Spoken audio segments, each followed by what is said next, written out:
Ladies and gentlemen, welcome back to another edition of True Picks, where we talk about everything that's happening in all of football. And when I say we, I mean myself. I mean Chase Oliver. Sir, how are you doing this fine Thursday afternoon? Coming to the people at a slightly different time, but To quote Madison Beer, yes, baby. Yes, baby. Yes, yes, yes, yes, yes, baby. Yes, baby. Yes, baby. Yes, yes, yes, baby. Chargers beat the Steelers on Sunday night. I never thought I'd see the day. I'm just gonna Beautiful, say that beautiful sight. doesn't really count as singing a song each week, but What the? Oh my God, dude! I'll allow it. Oh, dude. Then I can see the beginning, like look in the eyes of the deepening, something like that. I don't know. She's talking about something to hold me closely. Like she's as part of her new album comes out January 2026 as a single. Yes, baby. They played it on CBS. She thanked CBS for that. They've been using it lately. So I think really that I think she's trying. She saw that being with a football player, especially a high-profile football player, helped Oh in yeah. some respect Taylor Swift. So I think she's just trying to copy it. So I'd be a little concerned that she's Yeah, not really with you Herbert know what? herself. You know, that's what I'd be. It's kind of crazy. I think Herbert's the A side in the relationship. I don't think Mass and Beer like is the A side. I think there's the Mass and Beer holics. Like they're definitely like like big into her. But I think But, Herbert really elevated her profile a little bit. So yeah, I don't know about that, but we'll we'll have to agree to disagree, I suppose. But did you know a woman? She did the most attractive NFL quarterbacks tournament. My boy won. Justin Herbert. wait, who did this tournament? Some like NFL woman. She did like a tournament of like the most attractive quarterbacks, and Herbert beat She Josh Allen in the finals. sounds really qualified to do that, but It had a lot of it had like at least 12K reactions. I thought it was very valid, and I think the women that like that are fans of Mass and Beer, they look at uh, Herbert, they're like, wow, he's actually attractive because thought Josh Allen was going to be a runaway. well, Herbert has some stiff competition. I have to face Joe Burrow and stuff. yeah, I know. I've seen some of those. Not obviously not the one you're talking about, but I've seen some of those, and it's usually you see like a Jalen Hurts is really high up there. Like that's Yeah, Hurts got bounced early, surprisingly. that is surprising. But I don't know if that person individual is qualified necessarily to make that comment. However, another group that didn't seem that qualified to be doing anything was the Denver Broncos offense. Luckily, the Denver Broncos defense is arguably the greatest in the league. And granted, not the toughest competition, but they still managed to shut down Brock Bowers, who the week prior had gone for three catches, Nuclear. like an obscene amount of yardage and 3 touchdowns. So you take wins how you get them at the very least. And granted, while we do talk a lot about our respective teams, we do try to talk a lot about the NFL in general. However, we will continue a little bit of Broncos talk just to extend our best wishes and thoughts and prayers to middle linebacker for the Denver Broncos, Alex Singleton. For those who are not aware, for probably the first time in NFL history, a NFL drug test did something good for somebody Yeah. in that it told him that his HCG levels were elevated. And I remember reading the statement that he released and to my wife, who is a nurse, and as soon as I said, she's an ER nurse, as soon as I said HCG levels elevated, she's like, cancer? And I I hadn't even finished reading the statement. That's actually how I found out about everything that happened. And as it turned out, he did have a early diagnosis of testicular cancer. They've done surgeries to help remove it. Obviously, cancer is a disease that can always come back in different ways, shapes, and forms. But for now, it seems that everything is good for Alex, and we obviously wish him the best. He's one of the hearts and souls of the Denver Broncos defense and has been for a couple of years now, really anchoring that Mike linebacker position, whether it's been him and Josie Jewell, him and Cody Barton, now him and Stranad, and him and Greenlaw.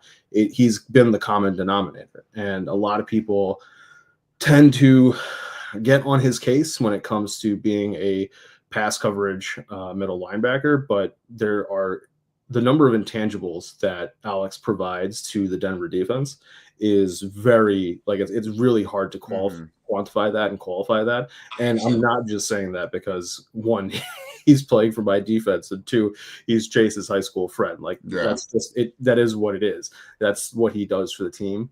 And particularly this year, I know that there have been some struggles for him, but he's also coming off of an ACL tear, which he played an entire second half A whole game on the ACL tear. against the Buccaneers Badass. last year. So like I'm willing to give this man the benefit of the doubt. Yeah. But our best thoughts and prayers and well wishes to him, his wife, his new daughter, uh, Yeah.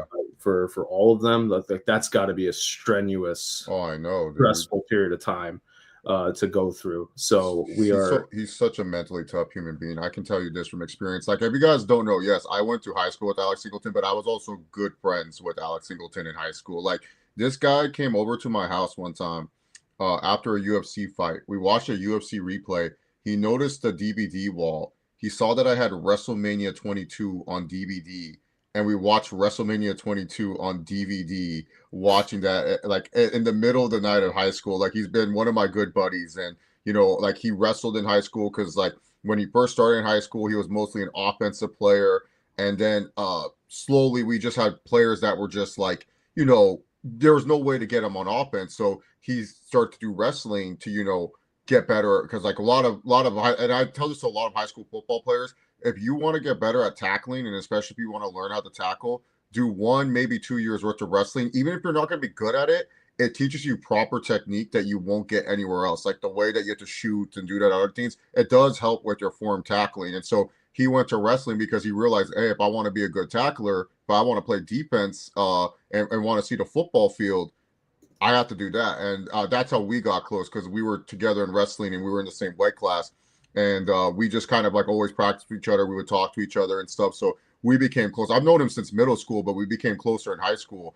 And like junior year, we were close. Senior year, we were close. I went to a lot of went to some of his games at Montana State when he was playing there and stuff. And yeah, no, he's one of the best human beings I know. Like, and just in general, just what he does outside of the sport, everything that he does for the Special Olympics is just amazing. But when I tell you guys, this guy's one of the most mentally tough human beings I've ever met. This guy is one of the most mentally tough human beings I've ever met. Like, he had this elbow injury that's been like bugging him since like his sophomore year in high school. Never once like took a down off, never took a play off, just like kept playing through it, man. Kept playing through it. He's just like one of the toughest people I've ever encountered. And so like it doesn't surprise me when I heard that he played a game with cancer. I'm like, yeah, it sounds like him, bro. Like he definitely would do that. He's definitely someone that would do that and stuff. And every time when the Chargers or the Broncos are either in LA or Las Vegas, I do try my best to go out to go catch up with him and stuff. Every so often, if he does come home for the off season, we'll catch up with like a lunch or a dinner type of thing that he doesn't pay for, by the way. He just makes millions of dollars and he never pays for it. So I'll throw that under. I'll throw that little shade out there. But no, yeah, I'm just happy. Happy for him, his family, his wife Sam, his beautiful daughter. Like I'm just happy. The family, the Singleton family, they are like people that I consider third or fourth family. I can go to his mom and dad if I need help with anything. Like if there was any other situation, I can hit up Mrs. Singleton, and I know she'll have my back and stuff. So like, or I appreciate them, and then not just them. Like his brother and sister too, Matt and Melissa. They're awesome human beings. That whole family's just awesome. They're just awesome people, and so it's great to see that Alex was the NFL drug test caught that. And that Alex, is going to be recovering. And I just wish him nothing but a speedy recovery. I know Broncos Twitter, get on him. I know he's not the greatest linebacker of all time, but to me, he's one of the most consistent NFL players in the last, 6 years, in my personal opinion. You're always getting double, close to triple digit tackles. The guy can tackle, that's for sure. He can tackle. And it's not like he's doing empty tackles and stuff. It's not like he's on a bad team with a bad defense and he has to be on the. It's not like, Right. oh, I'm on the Browns. I lead the league in tackles. Okay, cool. Yeah, you're on the Browns, bro. Like your defense is on there on the field. Like no, he's been part of some elite units. Like minus that 1 year with the Eagles, but he's been on elite defenses and he's been a leader. There's a reason why the NFL players vote him as a captain. There is a reason why, because he's a leader. He's a leader of men. People respect what he does. That's why we voted for him as one of the leaders of junior and senior year. You know how hard it is for a high school junior to become a captain, it's really hard. And like I said, mental toughness. If you guys ever want to like realize what it is to be like mentally tough, and then also like I always tell people, Alex is like an inspiration to me because never gave up on his dream, bro. Like never gave up on his dream. Freshman year, he thought, "Oh, I'm gonna go be an offensive weapon and stuff." Didn't play on offense. Transitions to defense his sophomore year. Doesn't even really start that much, in and out of the lineup. Finally starts later in the year.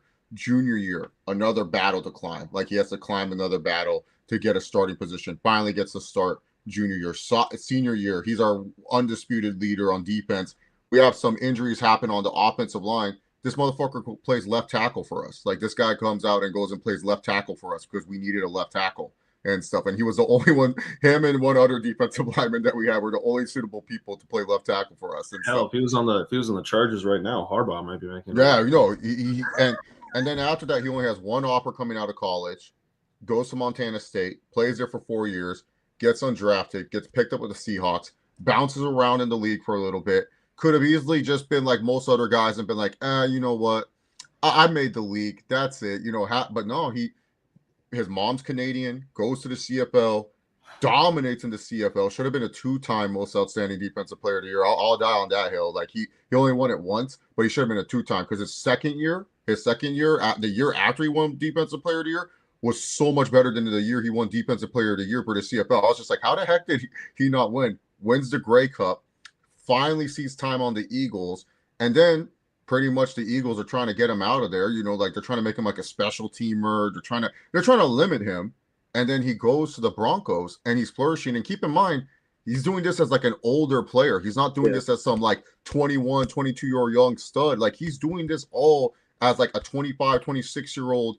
Like you're supposed to already be at your peak, and he keeps getting better and better and better. And like when he went to the Broncos, it's kind of like, bro, like he just went up a level. Like I like the game that I went to where it was a Monday Night Football game. It was a very frustrating game for both John and I's team. You have to watch Russell Wilson. The Chargers offense was very inept that game. And that it ended with a weird punt return block or whatever. It was like some weird thing.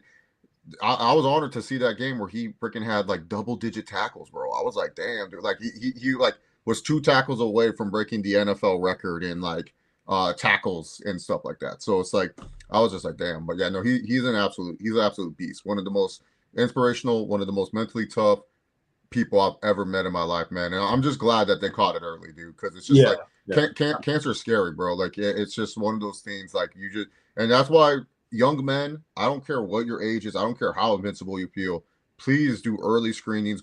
Stop, especially for men. Stop being tough. It's okay.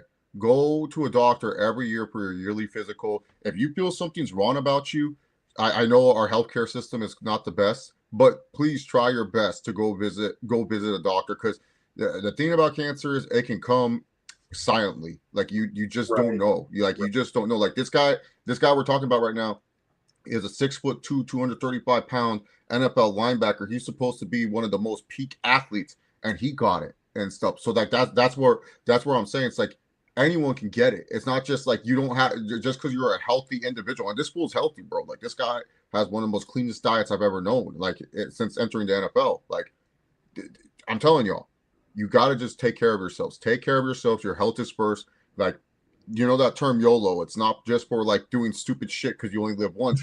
You only live once, guys. Like once you're no matter what age, when you die, you die. Like that's it. There's no restart button. Maybe some people believe in a restart button or something like that. Listen, but Tom Brady's trying to clone his dog and all that kind of shit. Yeah, Tom Brady's gonna be the first human being to clone himself somehow. Like we're gonna be watching Tom Brady 2 play quarterback for an NFL team. Like it'll be it would have to be TB13.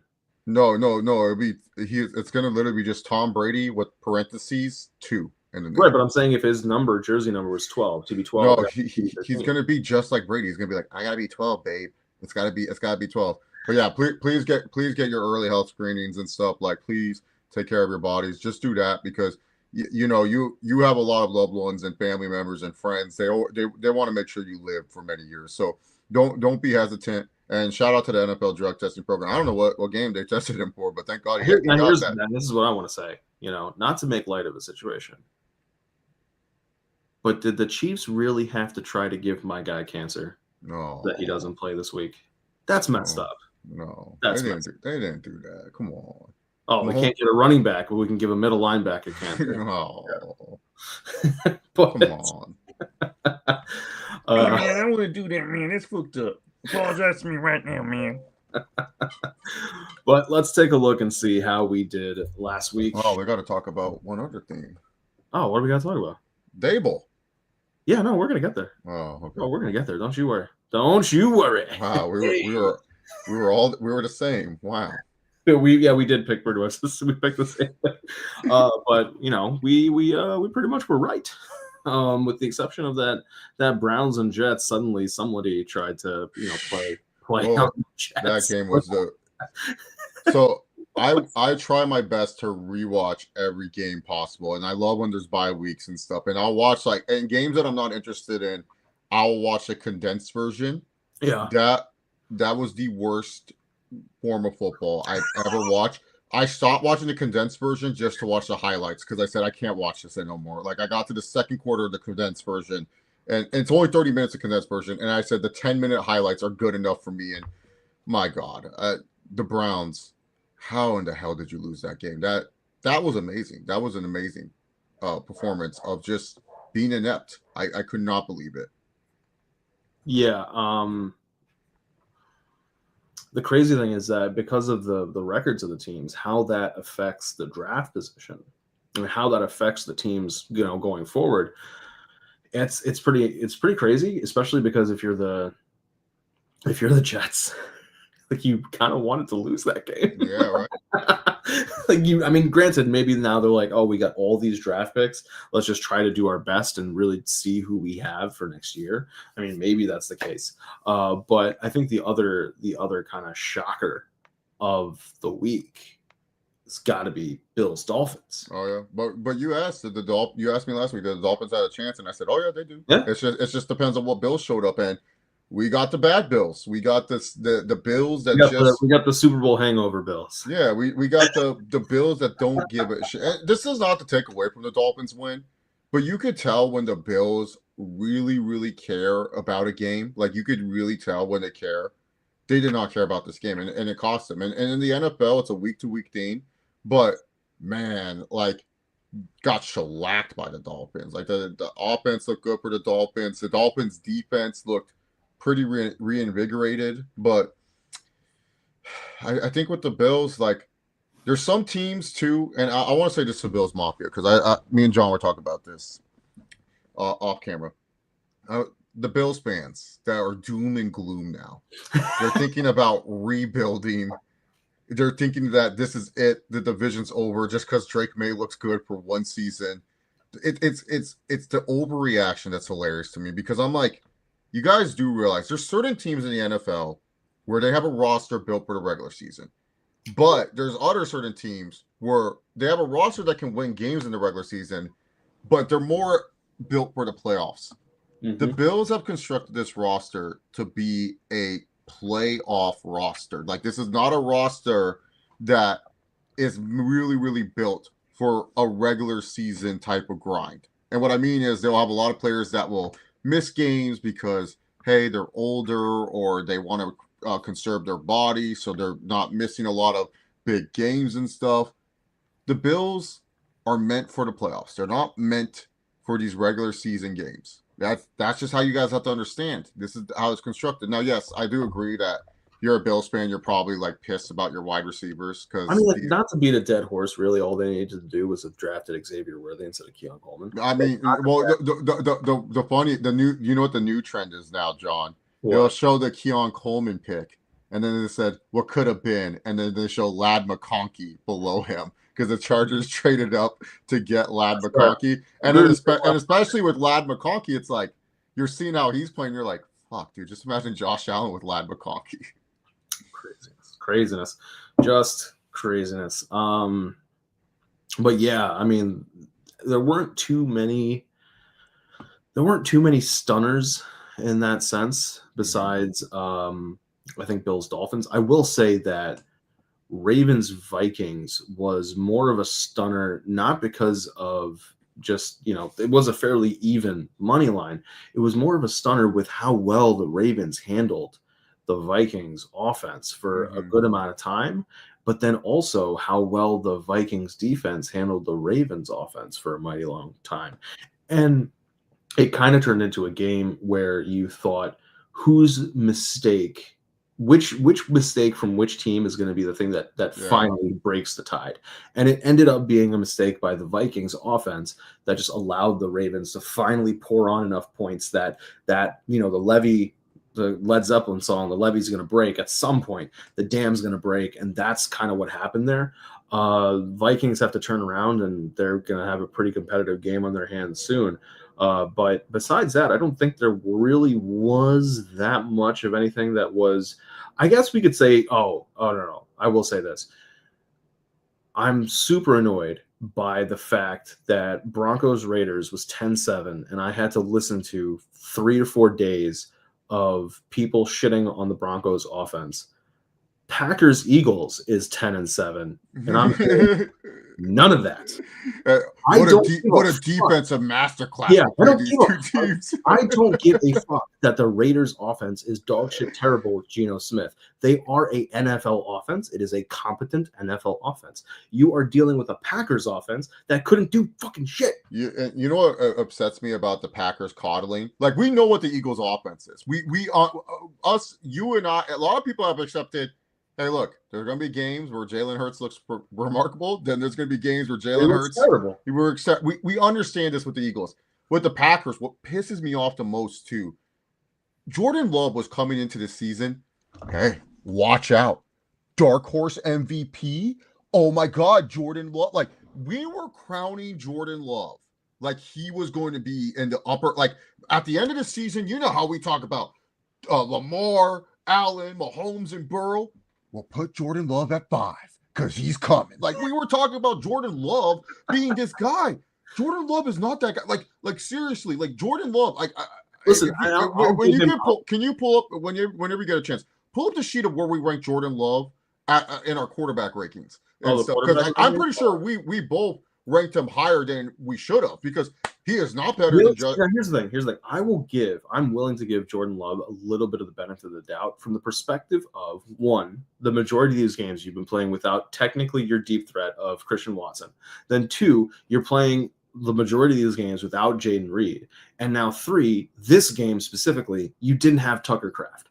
But with the way the Packers were playing, it came across so much that this offense doesn't run through Josh Jacobs. It ran through Tucker Kraft. Yeah. Like, if like there were passes, and I put this in the sports chat, where like there are passes that before, there were wobblers that Tucker Kraft could bobble, come down with, or just, body catch and then break his way through a defender for at least a few more yards, that Luke Musgrave either isn't going to be able to do, or the other receivers aren't going to be able to do. So, like, I give him some benefit of the doubt, but like, that is the job of a franchise quarterback, to take not the greatest talent and elevate it. Now, you have to start off with some talent, sure, but if they're giving you people like Romeo Doubs, like Christian Watson, like Josh Jacobs, you need to be able to produce with that.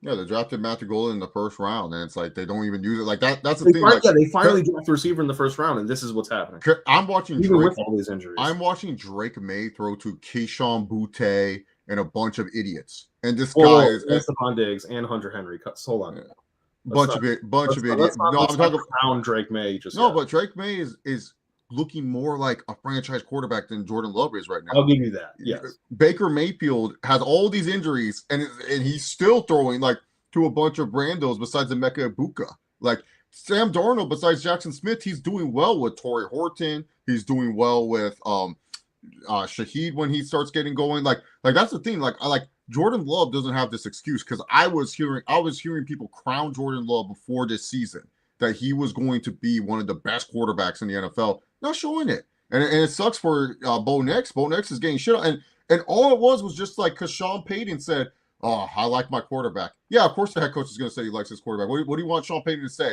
Bo Nix sucks dick. Like, you wanted him to say that? No, he's going to install confidence in his young quarterback. Like, Bo Nix, we know what Bo Nix is. Bo Nix is Bo Nix. Like, he Like he's still developing. He's still young. Like he's It's still not doing. like it's not even whether or not he's still developing. It's like the talent that they've surrounded him with is not the greatest. Like Yeah, it's good, but it's not the greatest. he just He has doesn't have Josh Jacobs. He doesn't have Tucker Kraft, Luke yeah. Munson, Romeo Dobbs, Christian Watson, Jaden Reed, now Matthew Golden. He doesn't have all those things. Yeah, he just has Sutton, who has always been reliable, and then like a bunch of guys where it's like, you know, Mims is just a deep threat guy. So for in the conference, in the NFC conference, you put Jordan Love at 6th. I put Jordan Love at 7th, and then overall we both put him at 12th. Yeah. See, we weren't drinking the Kool-Aid. Like I think Jordan Love's a good starting quarterback, but I'm not over here going to be like, oh, Jordan Love. If anything, when we did that exercise, we were too low on Matt Stafford because we both had Stafford at 11. Well, we thought Stafford had a back injury. Well, yeah, the Rams were making us seem like Stafford would have been at least like 6 or 7 for me. Like, you know, like I would have put him there. Let me see. And then I owe a large apology to Sam Darnold. You had Darnold at 18th, and I had Sam Darnold at 27th. Yeah. So I'm an idiot. You didn't have the Colts being the worst team in the league like I did. I had the Colts at the worst team. 3 above where you did. So I said the Colts were going to be the worst organization, and they're one of the best teams in the AFC right now. Yeah, you had Daniel Jones 27th. I had Daniel Jones 28th. Oh, terrible. Danny Dimes, he proved us wrong. But on the plus side, this is where we had the last 4. This is who we had down for our respective last 4. Uh-huh. So 29th, you had Kyler. 30th, you had Russell Wilson. Yeah. 31st, you had Justin Fields. And then 32nd, you had Spencer Rattler. Didn't I say, can I put Dart on this list? I remember I was like, can I put Dart somehow? Like, can I just put him at 25 or something? Because like, and then my 29 through 32 is 29 is Russ, 30 is Fields, 31st is Joe Flacco, but that's Cleveland Browns Joe Flacco. Yeah. And then 32nd is Spencer Rattler. So we both we both had that. Hey, did you see Shuck, my dog? He looked good. My dog. Look at that. Yeah, man, dude. Like maybe New Orleans has a quarterback. Dude, like I'll say this, he's better than Dylan Gabriel. Dylan Gabriel's the worst. He is the worst quarterback. I don't care what everyone says. I've seen plenty of Cleveland Browns quarterbacks. He's one of the worst I've ever seen. He's worse than Menzel. He's worse than Kaiser. This guy refuses to push the ball deep. I don't know. Half his balls come out super wobbly or super low. Like, there's something wrong with it. Shador can't be this horrible. Where you don't say after the third time Dylan Gabriel throws to someone's feet, where you're like, you know what? Fuck it. Just go out there. Shador, point out your right. and throw. They got to try out. Like you cannot think Shador is this bad. If Dylan Gabriel is throwing at the guy's feet every other fucking play. You know what probably is? They're trying to talk to Shador at the practice facilities and everything, and he's doing that I'm a mime thing. And Kevin Stefanski's like, I don't even know if he can talk. Like, I'm like, my God, bro. Shador cannot be this bad if you let Dylan Gabriel just make a mockery of the quarterback position week after week. Like, the thing that I hate, he's literally playing when you're like trying to beat your friend in like a Madden online franchise league or something, and you're just trying not to throw deep. You're just doing safe plays every fucking time. It's like the safest throws. It's like, bro, push down. Like, I don't care. Like, look, I don't care if Penix and Bo Nix get interceptions. At least they're trying to force an issue here. At least they're trying to like keep the defense modest and stuff. Like, I mean, every once in a while, you got to give the other team a giant arm punt. You know what I mean? Just arm punt that shit, and it'll all work out in the end. Yeah, dude. I don't know that. I can't imagine fucking having to. If I was a Browns fan, I'd be so pissed. I have to watch that week after week. Especially when you can see on offense the flashes, right? Like you can see with Jerome Ford, but especially with Quinshon Judkins. You can see with Njoku. You can see with Fannin. You can believe that a better quarterback would be able to do enough with those guys that then the pressure takes off of Jerry Jeudy. And now, like you can move things around, right? Imagine a quarterback with like Fannin and then Njoku as your two tight ends. Oh my God, you'd be like, this like, is so easy. Could you imagine, like, just hear me out, like Joe Flacco on the Browns? They had him, and he wasn't even the problem. I literally told people like Flacco was fine for the Browns. Like I know why Tomlin was pissed. I agree with him. Why are you doing an interdivision trade? The heck is that? Well, let's see what the Browns face this week as we turn to Week 11, and we're trying to make sure we took care of Thursday Night Football. I think it's pretty obvious where we're both going to go. Yeah. I would love for the Jets to beat the Patriots, but I don't see a world where that's even possible. Yeah. But I'm still waiting on the Drake May come back to reality game because it's so hard. I don't know. Maybe it's just a pessimist side of me where it's like, man, the second-year quarterback can't be the MVP like this. Like I know Mahomes was, but I don't know. Like I'm still waiting. Maybe tonight's the night, but who knows? It is fascinating to watch though, because they are doing it with a very limited cast of characters. But I was talking to a buddy of mine. We were trying to figure out the Drake London contract. Like if Drake London somehow hits free agency, which he probably won't, but like if he did, who could have like the most amount of money available for him? And he was looking at it and he was just like, I really wish it could be New England. But even with Drake May's contract, they gave a crap ton of money to the defensive additions that they brought in, which to their credit, like last week was the first week that they had a rusher break 50 yards against them. So like it's paying off dividends, but it's going to mean that your offensive draft and your offensive undrafted free agents really got a hit. And so I'm not so meaning where I'm going with this is last week seeing that touchdown to Kyle Williams. Granted, it was a little bit of ticky-tack on the reception and him breaking away from the receiver, from the defender, but seeing things like that bodes very well for Drake May for the future. Yeah. But we'll see what happens. Now let's turn to a kind of fascinating one. In the Dolphins coming off of a big win against the Buffalo Bills, probably not saving Mike McDaniel's job, let's face it, but at least giving everybody something to hang their hat on and say, listen, there are pieces on this team. Whoever's going to be the new GM, whoever's going to be the new coach, they're going to have things to work with. Taking on a Commanders team that many people had high hopes for, but this is an interesting thing about run-first quarterbacks. If they get hurt, it can be nagging injuries. Yeah, and Jaden Daniels needs to listen to Trump. Jaden Daniels needs to listen to Trump, where Trump said you got to stop the injuries somehow. Did you watch any of Trump like calling the game? It was the funniest. Just the part that like NFL Hate IG posted. Oh my god, dude! It was so. So they didn't post my favorite part. So then it's like the third down play. He goes, "Oh, nice little throw, and then the announcer goes, "Deebo Samuel." He goes, yes, Deebo Samuel, good player. You know, they need to throw to him again. Maybe a touchdown. And then the next play, Deebo gets a touchdown. Trump goes, yes, yeah, very good. I knew it. He's taking credit. Which was the funny. I think the funniest part for me out of the clips that I did see was the part where they asked him about like how many touchdowns he got when he was in school, and he was like, I don't think I got any of them, which a really weird and wild moment of honesty from Trump. Yeah, right. The fact that he is, in essence, insulting himself, which he never does. Yeah. I was like, this is just strange. Like this weird level of transparent honesty from him to be like, that was the most truthful thing that I've heard I heard our president say. Like I was like, that's a level of humility from him I was not expecting. Romeo pointed this out. I loved how he acted like the Fox broadcasters are the Commanders broadcasters. He goes, you have a great backup quarterback, but you got to stop your starting quarterback from getting injured. I don't know how, but he has to stop with the injuries. It's like, bro, these guys call different teams every week. They're not the main Commanders like lineup and stuff. Like, it was the funniest thing.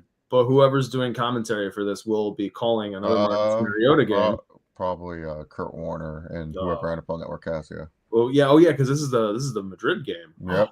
This is terrible. Can you imagine back in the day and by back in the day, I mean 6 months ago, when the NFL was like, here's what we'll give Madrid, the Dolphins and the Commanders. And they're thinking to themselves, it'll be Jaden Daniels versus a high-powered Tua Tagovailoa offense with Tyreek Hill. And then it's not Tyreek Hill, it's not Jaden Daniels, and we don't know what's going on with Tua.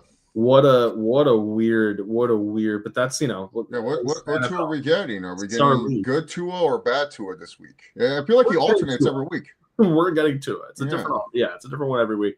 I'm going Dolphins simply because I can't trust the Dolphins. Weirdly have enough on offense to beat a terrible Commanders defense that is old, that is slow, that really just has Bobby Wagner as I guess something kind of an anchor piece. It's weird because remember a couple years ago they traded Montez Sweat and Chase Young.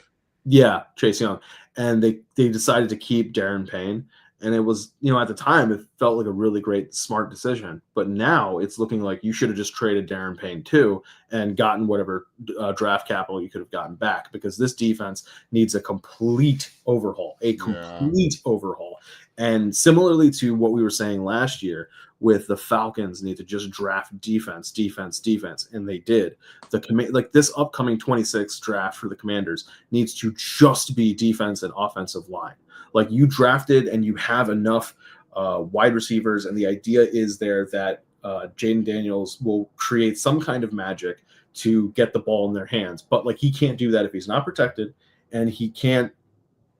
The pressure on each throw is reduced if your defense is helping keep in games and you're not playing from behind.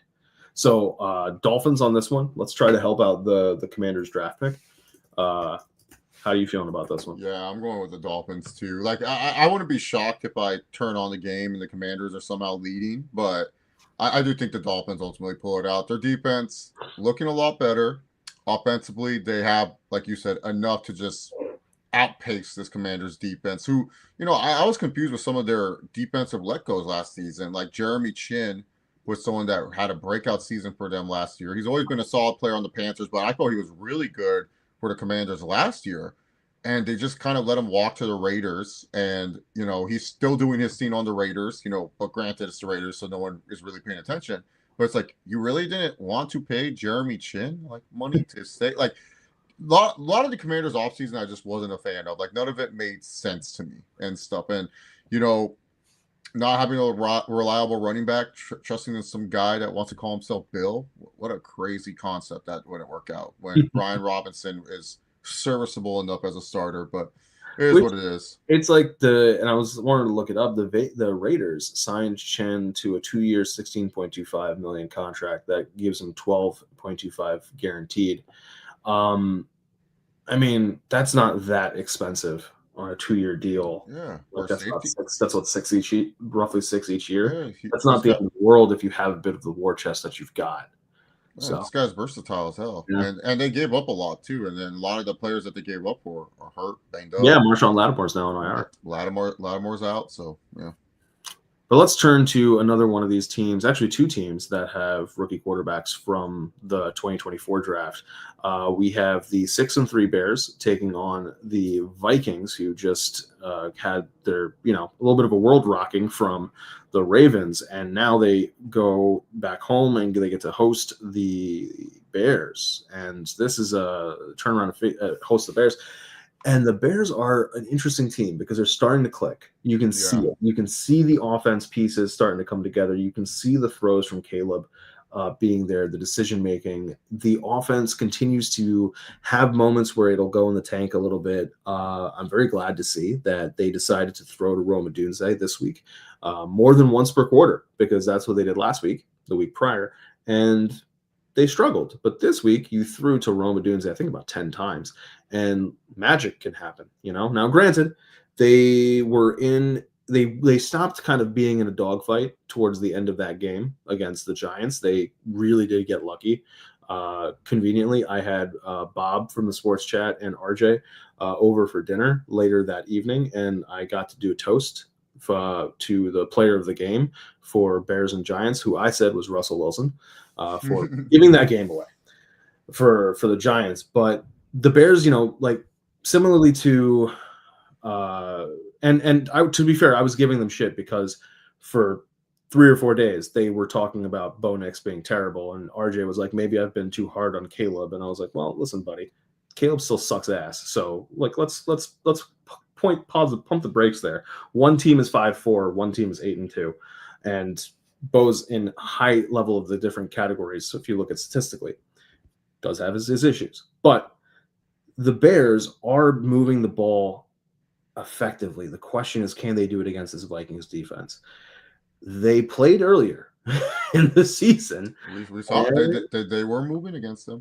They were moving, but that Vikings defense was able to do enough when they were having complimentary football. The question now is so fascinating, right? Like we were just talking about, which Tua are we going to get?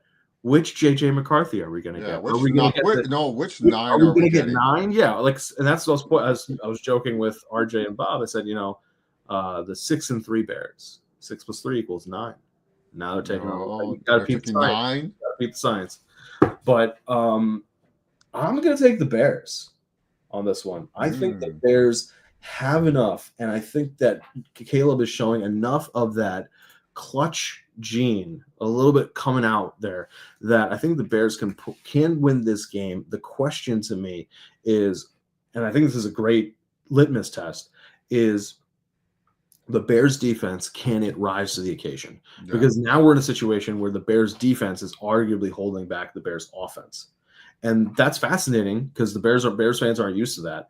But this is a game where the Bears defense is going to have to step up, because one thing that JJ McCarthy is proving is that he is more than willing to make mistakes, and you have to be able to capitalize on those with turnovers. But how do you feel about this one?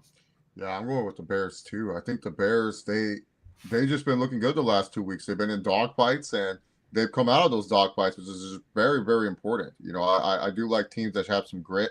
Caleb has looked good the last 2 weeks too. Like he's just been looking much more competent as a quarterback. Like he's standing more in the pocket. He's not relying too much on rolling out to try to find the throws. Like he's just been looking much better. So I think with the Bears, this big winner, and then also to the Vikings defense, like I'm sorry, like I think we got to stop with this B-flow Vikings defense BS. Like they're like middle of the road defense this year. They're not as good. Like I saw the Chargers with no offensive line and cast of characters beat these guys. Like blow them out.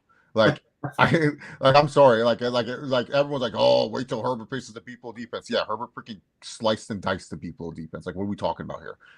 So I'm going with the Bears. I think Ben Johnson will get his revenge game.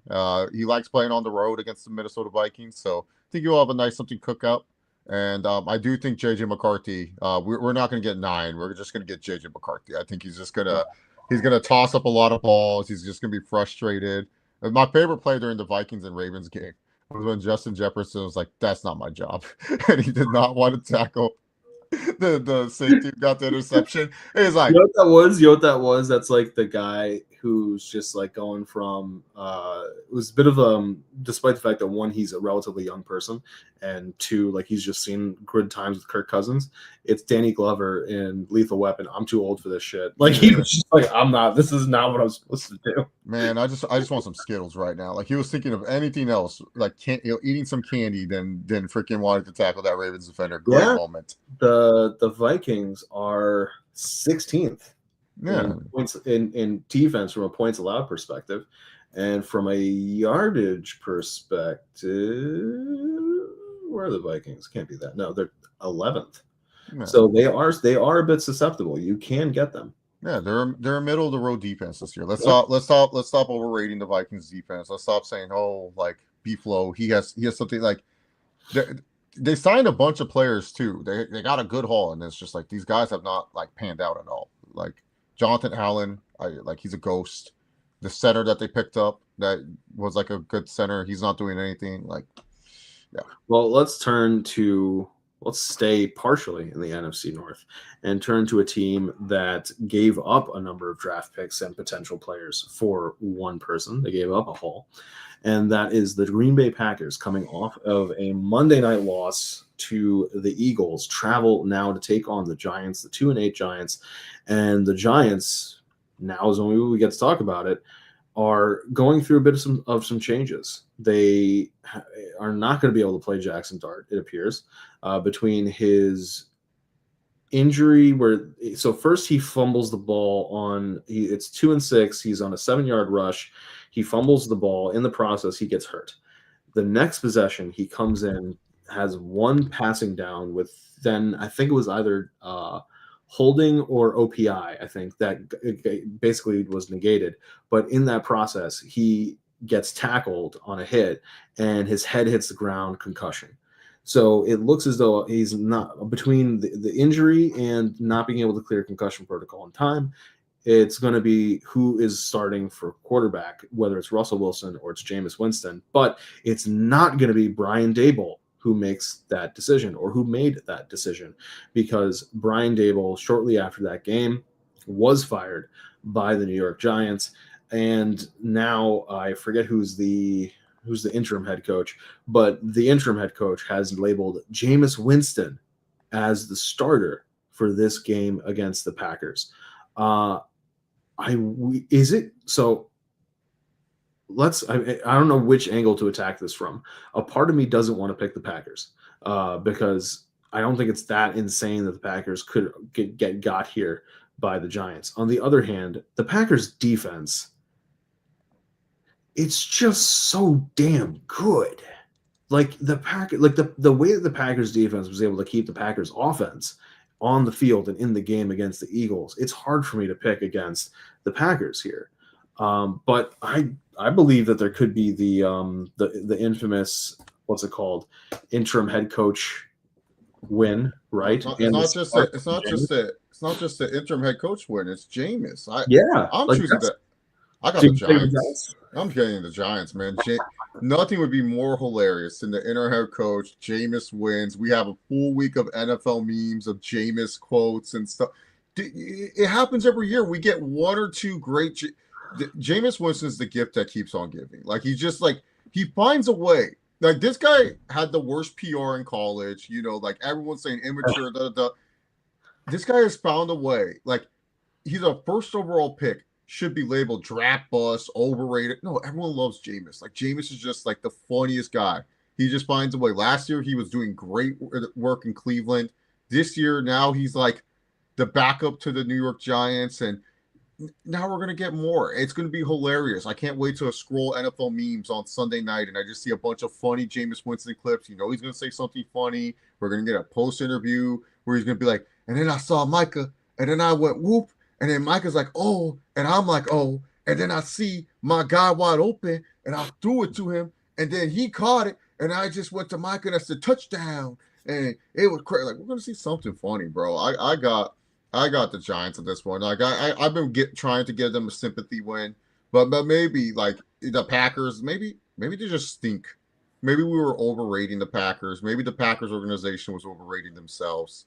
I mean, I'm just gonna put this out there. The Packers right now are third in yards allowed, and from a points allowed perspective, they are sixth. So if Jameis is gonna pull off a win here, it's. I mean, maybe God does love Jameis Winston, just not enough to make him a starting quarterback all the time. Did you not hear Jameis though? Jameis was so funny. He goes, yeah, man, I just want to be a backup for Dart his whole career. I want to win a Super Bowl in New York as a backup. That's my dream. I'm like, what? Like, who? I was so confused. I was like, dude, this guy is not real. Like, he's literally sitting here saying that he's okay with like funny guy. But yeah, it is a hilarious situation. Oh God, this next game. Davion joining us a little bit late. He's saying Pats, Dolphins, Bears for the first 3 picks.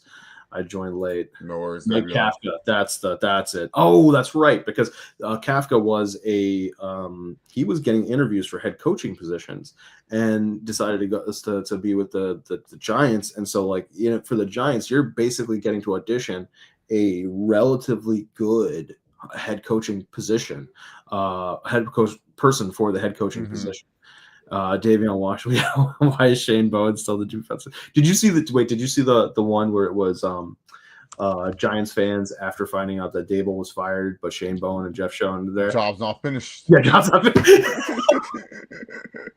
Job finished? Job's not finished. Yeah, no, Kafka.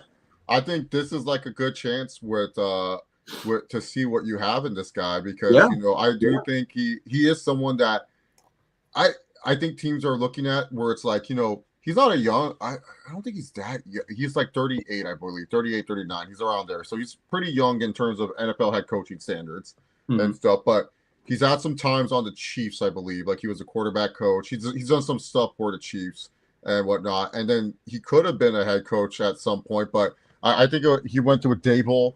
Him and Dable kind of run similar stuff. So not too much of a change, maybe some language changes that are going to be made. But yeah, if Kafka does well in this final stretch and he doesn't make Jackson Dart, get injured, and keeps Dart safe, Because I mean, I think it will help that, because Joe Shane, this guy he's the most under the bus thrower. He might be the new Trent Baalke. He might be. I'm being dead serious. Like that, he didn't want to trade up with Dart. Like, people need to so. That's true. And the Giants have this on their YouTube. This is not made up. This is not some report. The Giants, they posted like a behind the scenes and stuff. Shane was adamant that we should keep the picks and stuff, about not wanting to trade up for a quarterback. And Dable was saying he's not going to be there in the second. We have to trade up for him. And then same with a bunch of other people. And then he goes, well, you guys did everything. You guys ran the test. You guys say he checks it. So this is your guy. Then yeah, we got to do it. That's Dable's guy, is Jackson Dart. He traded up for Jackson Dart. He believes so much in Jackson Dart and traded up for him. Which is why I think if you're the Giants and you want to try to provide continuity for the future, I would probably this is Mike Kafka's job to lose. Because there are plenty of times where a head coach has gotten fired and one of the assistants has stepped in as the interim, and you don't really believe that individual is capable of getting the head coaching position. Like Dan Campbell in Miami. Remember, Philbin gets fired and Campbell is there. But Campbell didn't really get the interview for the head coaching position. This is a situation where you have the ability to do that. You have somebody who is working with Dart, and to your point, you were just reading off that resume, and I'm looking at it right now. It's 2017 to 2021, he's with the Chiefs. So great experiences there as offensive quarterbacks coach and passing game coordinator. And then he goes to the Giants and he's the OC and now interim and assistant head coach. Now, this guy he's proven he can do things. Yeah. And obviously it's not it's not Dable's fault that all these injuries happened between Scatabo, Neighbors, and so on and so forth. But it is Dable's fault that they didn't adjust. So I'm wondering if Kafka has that ability, if he's able to adjust, at least if it's more competitive, right? I think if you're having closer games, which granted they have lost very close games, like the Broncos won and so on and so forth with the Bears. But if you're staying in the games and you're competitive, I think it's his job to lose. Yeah, because the thing with Kafka, a lot of people say, well, he was calling the plays, wasn't he? So that's why the Giants. I'm like, but when you have two offensive alphas in Dable and Kafka, right, it's kind of hard, especially when you have Dable, who's one of these guys. He believes he's a genius on offense. He knows everything. And then you have Mike Kafka, who's probably the same way. He's like, yo, I'm a genius too. And so they're trying to call plays. They're probably butting heads a lot of times on play calling. So that's where it's hey, now we see Mike Kafka. He's going to be hey, I'm going to be the main play caller. Now I get to run this chip. Let's see what happens. But yeah, it's going to be a nice little audition for him. What a good win against the Packers. Yeah, I mean, and this is the issue there. Shane Bowen, you were the defensive coordinator, but that felt like a Mike Vrabel defense, not a Shane Bowen defense in Tennessee. So It is what it is. But let's turn to the Atlanta Falcons. Oh my gosh. You've got the Atlanta Falcons who won their Super Bowl against the Buffalo Bills earlier this year in week 6. And since then, lose by 10 points to the Niners, lose by 24 points to the Miami Dolphins, lose by 1 point to the New England Patriots. And then last week in Germany, lose in overtime, 1 touchdown to the Indianapolis Colts. Credit where credit's due. The Falcons fought against the Colts. Credit where credit is due. And they got kind of lucky with that Sauce Gardner Slipsky on the touchdown and 2-point conversion with what's his name with Drake London. But man, what is going on in Atlanta? What is going on? And then you've got Chase's boy, Bryce Young, Look back. best quarterback from Alabama. Yes, there's no debate about that. Well, I don't know if he's an NFL quarterback, but I'm just saying, wearing a Crimson Tide jersey, he's the best quarterback in Alabama history. That's it. But and a Crimson Tide jersey. Credit where credit's due to Bryce Young. The previous time when they played the Falcons, they beat the Falcons 30-0. So who knows? Who knows? Did you hear Vrabel after they beat the Bucs? It was the funniest scene. He goes, "Yeah, we're the NFC South champs," like because they beat the NFC South this year. So he said in his post speech in the locker room that we're the NFC South champions, and I was like, I was in tears, bro. I was laughing my ass off. I was like, damn, he's right. They are the NFC South champs. They swept the South. So who you taking here, though? Come on now. I gotta check the Falcons. Take the Falcons. Yeah, I don't know about these two teams, but the Falcons they're hanging in there with the best of the AFC. They just need that's the only credit I can give them, right? Like they're not getting destroyed, like they're not getting swallowed up. And the issue there is I'm looking at this and I'm going, hold on, Michael Penix, like, sir, embarrassment of riches. Like I would kill to have if you took all of these offensive players and you just swapped them for the Denver offensive players, with the exception of like Cortland Sutton, I would die a happy man. Like this is ridiculous with Drake London, Kyle Pitts, Algier. You have the point. They have the ability to run Algier and Bijan Robinson together, and look what they were doing to the Colts while doing that, and they can't win games. It's ridiculous. I don't understand this at all. Falcons only because they're less shitty than the Panthers. Like I don't. Somehow, some way, though, the Panthers will win this game. The Chiefs will lose to the Broncos, and then I'll see that Tiger Woods and that random golfer meme, and it'll be their records are the same. And so, yeah, I'm like, what the heck? Like, how's their records the same, dude? Like, yeah, who knows what the Panthers? I'm just going with the Falcons because they should be the better team, but they should be. But who knows what the Panthers are cooking? Like, if the Panthers make the wild card, they'll be like the worst wild card team to ever make it. Like, I'll just be like, they should just give whoever the 2 seed is the bye. Just be like, you don't have to play. And the Panthers show up to the stadium. Hey, we're ready for the no. We are not doing this wild card game with you guys. I'm sorry. Like the 2nd seed just got the bye. Oh, really? Yeah, just go practice against each other. See, now, luckily, right now, I know you said if the Panthers make the playoffs, but like right now, it's the Packers at 5-3-1 as the 7th seed. You would have to go to Seattle. Oh God. Yeah. We'll get to the Seahawks soon, but let's turn to another cat-themed team and get to the Jaguars hosting the Los Angeles Chargers. Chase, tell me what we need to know about this one. Man, the Chargers have one of the worst PFF-ranked offensive lines of all time. Going East Coast, Florida, where they tend to struggle. The Chargers. That was funny when I saw that. Pat McAfee roasted it. He goes, why would you have that? Introducing the 36 out of 36 center, the 35 out of the 36 out of 38 offensive guard. Oh, you want the worst tackle in the NFL? The 38th out of 38 tackle. It's like, this is what Justin Herbert is working with here. And it's like, damn, dude, like we got roasted about our offensive line. But credit, man, like, I don't know, that Steelers defense held one of the NFL MVP candidates in check. But Kamani Vidal, he got close to 100 yards and a touchdown against them. Makes no sense with this shitty team, but the shitty offensive line. But I think the Chargers, little banged up, but they're coming in. They're facing the Jacksonville team that is fighting through a lot of weird injuries. Just doesn't seem like a complete team. I do expect, the usual Chargers lull when they play on the East Coast, where they won't wake up until the 2nd quarter, 3rd quarter. They'll start playing football. Just like watch the Dolphins game, and you'll see what I'm talking about.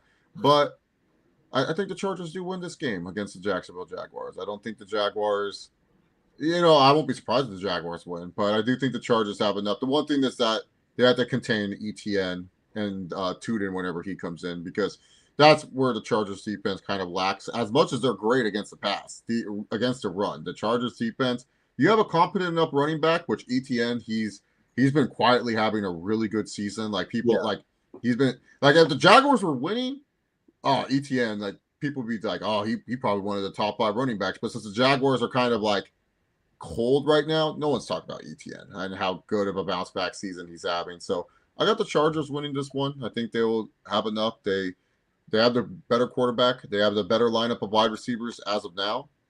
Shout out to Keenan Allen, most receptions in Chargers history. Cried, great moment, amazing moment in Chargers history. I was cool because Antonio Gates was there, so I will. Yeah, that was pretty. Cool. I was very emotional. Yeah.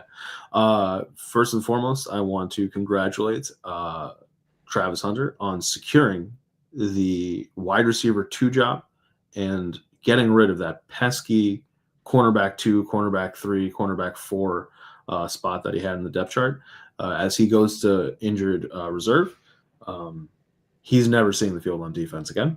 Mm-hmm. And that's what I figured would happen. That's what I said would happen. It's like they'll try to play him both.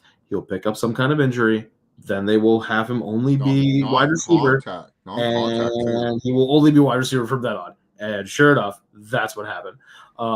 But he is now on IR. And I think they're getting back Brenton Strange, which they really could use another offensive pass catcher. They had traded for Jacoby Myers. Jacoby Myers didn't get that many targets working his way into the system. But in pure chef kiss Jacoby Myers fashion, he got 3 targets and he had 3 catches. He did not drop any of them, did not mess up, because that's just what Jacoby Myers does. You throw the ball to him, he catches it. That's how it works. As they get him more involved into this offense, I think that will give dividends to them because of just how good of a receiver he is. I just don't think it's going to be this game. He does, like every human being needs time to ramp into a new scenario, a new situation. And even with Brenton Strange, if they do get him back, I don't think it's going to be enough to stop a Chargers. It's not really stopping the Chargers defense. It's more stopping the Chargers offense, because the Chargers have the ability to just drop points somehow, some way, whether it's QJ learning how to catch in his 3rd year, whether it's Ladd McConkey doing Ladd McConkey things, or Herbert just finding ways with brand new tight ends that they does Herbert has to lead the league in like breaking a sack and then just throwing a dart, and then it's just like, I wouldn't be surprised. Yeah, like it's so crazy how he could just like, he's such a, like, Herbert's big, like he's a huge, like I've seen him in person, like he's tall as hell, he's big. But like he doesn't feel like, oh, he can break any sack, but there's times he just breaks sacks and he just darts it. I'm just like, how did he do that? Who loves Justin Herbert more, you or Jim Harbaugh? Probably Jim. Okay. Jim, I'm not dreaming of Herbert. I'm not waking up in the middle of my night, my rest, and be like, Herbert has to win a Super Bowl. Like Jim Harbaugh's dream. Jim Harbaugh probably has like a dream every day of Herbert holding the Lombardi trophy, hugging him, and be like, thanks, Coach Harbaugh, for coming in my life. He goes, oh, Justin, I love you. And he's like pounding his pillow. Who loves Justin Herbert more, Jim Harbaugh or Madison Beer? Jim Harbaugh, easily. Damn. Yeah, Madison Beer, like, And then naturally, to complete the triangle, who loves him more, you or Madison Beer? Probably Madison Beer. Damn, you just don't even care about this motherfucker. I won't have sex with Herbert like Madison Beer will. All right, that's like, fair. That's like Jim Harbaugh. If Herbert said, "Do you want to watch me and Madison fuck?" He's like, "I already have the chair set up. I'm ready. I'm go." Like, I gotta see how. All right, I need all that.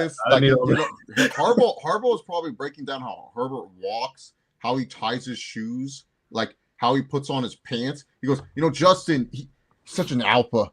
He puts both legs in when putting in the pants. Like, I've never seen someone do that. I've never seen someone put both legs in when putting pants. Some people put in the right leg, some people put in the left leg. But Herbert, both legs in at the same time. And the thing with Herbert, color codes his socks. Never seen someone color code socks before. It's like, geez, man. Like this guy, like Harbaugh will literally jizz over Herbert, like picking like a red polo. And he'll be like, red, dominant color, like it. Animal, beast.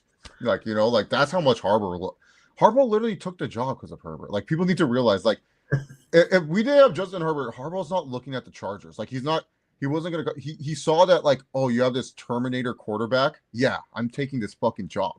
Like, Harbaugh was gonna go to the Bears because of Chicago, because of the history. It's the Bears, Jim Harbaugh, Bears. Makes sense, right? He's coaching in Michigan, in the area, kind of. Yeah, let me go Chicago. Let me just move a few states down to Illinois. No, he literally thought he was, and the Bears have no one like Justin Herbert. They don't have any quarterback. They don't have anything. He went there because of Justin. He went to the Niners because of the history of that franchise. Like, Jim Harbaugh. If you look at Jim Harbaugh, what's his like whole MO? History, franchise. Oh, I grew up. San Francisco had this great history. He wanted to make that history great again. Same with the Bears. Great history. 85 Bears. A lot of people love the Bears. Let's make that great. Goes to the Chargers. Yes, he's played for the Chargers, but Chargers historically not the greatest franchise ever. We're probably one of the worst historically franchises ever. We moved our fucking team from San Diego to LA. Like, he went because of Herbert. That's how much he loves this guy. He's like, oh, I get to coach this guy, rocket arm and good looks. Oh my God. Well, this guy's amazing. I love him. Well, let's turn from one thing that is loved to another, and that's AFC North football, because usually speaking, it's hard-nosed, it's hard-hitting, and as the temperature decreases, the pressure increases.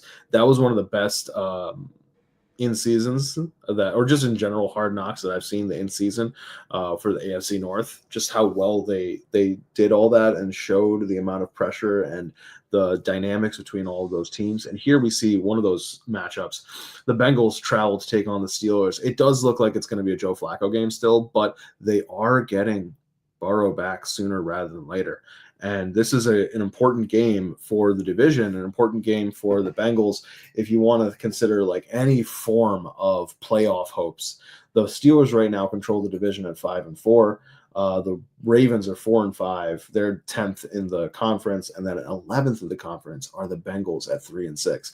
But if you think about what is going on within that division, the ability to win the division, you pick up a win here, and you're 4-6.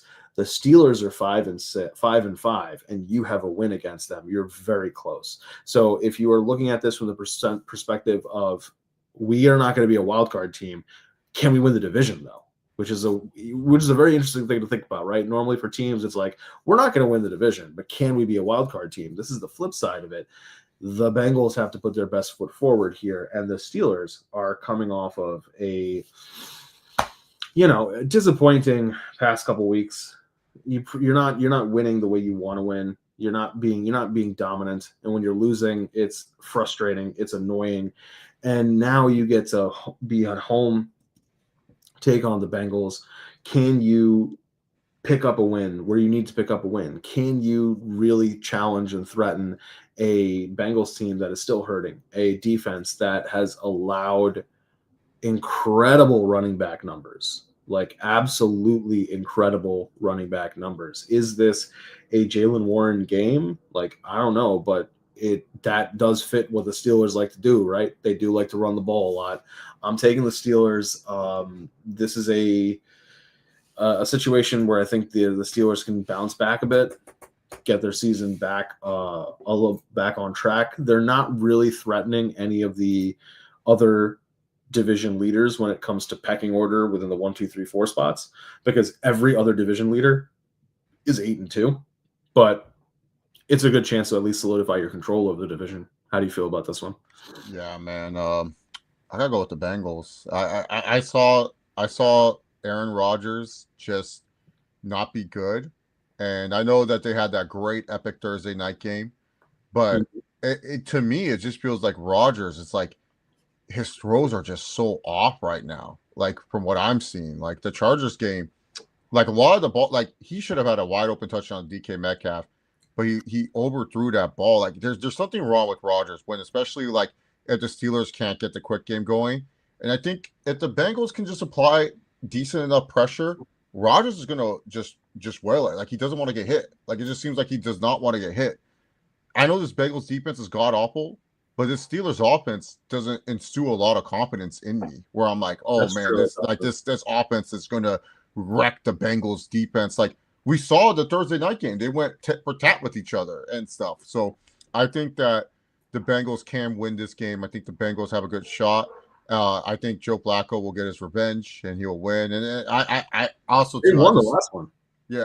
Oh, I thought that? Oh yeah, the Steelers fucked up at the end. But I Yeah, think so I'm trying to remember if that was a Browning game or not, because that was week 7. So that might be a Browning. No, that was when that was the first trade, the first time they traded. yeah, that's why Tomlin was pissed. I don't know why you trade inside the division. It makes no Yeah. sense to me and stuff like you know, big games coming. Yeah, and then somehow the Steelers blow this great lead that they had for the AFC North, and the Ravens, who are dead in the water, should not be. Only the Ravens, bro. Like what a team, bro. What a team. They can just chill. And closing out our afternoon games or early afternoon games, we have the Bills and the Buccaneers. The Bills, we talked about it at the top of the show, talking about the loss to Miami and just which Bills team that we got, the quote unquote Super Bowl hangover. Now they get to try to bounce back with a home game where they get to take on the Buccaneers, who are coming off of a loss to the New England Patriots, a very close game, despite what, that ending of the game, very, very close game.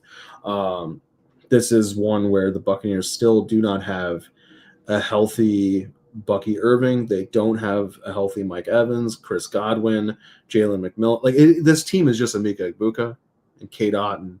And your boy. And Bo Nix's brother. Well, Tez Johnson, yes. But and fueled by the anger that courses through the veins of Baker Mayfield. Yeah, I don't think he hates Josh Allen. They're bros. Like I think he wakes up when he's brushing teeth. He's like, honey, how can I be pissed at Josh? What could piss me off? Well, he has more commercials than you right now, babe. Yeah, that is true, but those commercials are pretty funny, aren't they? And then and his wife's like, Baker, you gotta be pissed about this. Be angry. Yeah, you're right. Gotta be angry. I can't. I like Josh too much. He's such a bro. We're gonna be packing Zins after the game. Oh. It is just a hilarious situation, right? Because it's like when he is angry at people, they play so much better. Yeah, I don't think he's angry at the Bill and stuff. Like, there's nothing for him to be angry about. You're in a situation where, like, right now the Panthers, we're both picking the Falcons, but right now the Panthers are 5-5. The Bucks are 6-3. Like, they've got control of the division, but you're not doing that great when it comes to, like, just you still have a lot of tough games ahead of you, and these injuries are piling up, and it's not great from the perspective of you're not getting these people back. Right, like you are not getting them back. And you now have to go at Buffalo, at Rams. Okay, then you get the Cardinals. Then you face the Saints again, the Falcons, the Panthers. You go through the back half of your division, but you got to get these people healthy. Yeah. You got to. Like, there's no way you're going to win playoff games without having healthy players at this point. But this is a potential. This could, arguably, right? Like, if the chips fall the right way, this is a Super Bowl matchup. Like, could be. But Bills are a playoff team right now. Buccaneers are a playoff team right now. Easily could be a Super Bowl matchup. I'm going to take the Bills because I don't think that they're going to have right after the loss. They're going to bounce back. They never have two stinkers back to back. Yeah. I've never, even though, like, I will say, the Bills, like, they'll be like. It depends on what Bills show up. Like, after a week after a loss, the Bills show up. Like, they'll realize, oh yeah, James Cook's here. Like, let's just have him run the football a bunch of times. Oh, Josh, like, you want to do this? Like, and plus a game against Miami, that's a division game. Division games are always tight. Like, look at the Raiders and the Broncos last week. It's a division game. They're going to be a little bit more up for that game. Like, this one, interconference game, AFC versus NFC. Josh Allen will be waking up a little bit. They can't also lose these games against the Buccaneers too, because, like I said, I know I jokingly said, Vrabel said they're the NFC South champs. Hey, those are tiebreakers right there. So if you and the Patriots have the same record at the end of the season, Patriots win the division because they swept the NFC South, and if they have more divisional wins, they've already beat you earlier in the season, and it looks like the division wins are going to be there for them. It's like, oh shit, like you got to Yeah. win some games, especially like who knows, maybe the Patriots have maybe tonight the Jets upset the Patriots. That should get you up like, hey, we got to start winning this game because now we can retake the division. We can play through Buffalo. We can send Highmark Stadium out with a high note because unless something happens, luckily, Highmark Stadium is not going to get a playoff game this year, pretty much. Right. That is true. And if you're the Bills, like let's look at the rest of the schedule. Bucks, then at Texans, at Steelers, Bengals, at Patriots, at Browns, Eagles, Jets. Like with the exception of say the Browns And the Jets. and the Jets, that's a tough slate. Because Davis Mills is looking like which we're about to get to, but Davis Mills is looking like he's not. It's not. There's a reason why he was a starter before CJ Stroud got there. And now let's move to these Titans and these Texans, a NFC South versus AFC South matchup. The Texans not looking bad. Davis Mills was the starter, like I just said, before CJ Stroud got drafted. And yeah, he wasn't the greatest because that's why CJ Stroud got drafted in the first place. But at the same time, he wasn't terrible. Like he could be starting on another team. If this had been a situation where if the Bengals had called the Texans as opposed to calling the Browns for Flacco, like I wouldn't have been mad at it if they had tried to get Davis Mills instead of Jake Browning. But the Texans need to win this game to help keep those playoff hopes alive. I don't think that Stroud is he supposed to be back soon? I forget. That's something I'm not that fully up to date with. I don't think he was done for the year. Yeah, he's ruled out. He was ruled out for this game, but I don't think he's it's a concussion. It's not like he's done for the year or anything like that. They're just being smart. The Texans are being smart with it. Right. They've seen what happened with Tua, unfortunately, when you try to rush back a quarterback from the – and I know that a quarterback is one of the more protected positions in the NFL. Like, the NFL is going to make sure, like, the quarterback doesn't get hit as much and stuff, but you're facing the Titans. This game, like you don't need it for this game. You need it for the next game. Because listen to what their slate is after this: Bills, which we covered, at Colts, at Chiefs. Oh, that's when you need CJ Stroud. Wow, 3 murderous rolls right there. That's when you need CJ Stroud. That's a tough.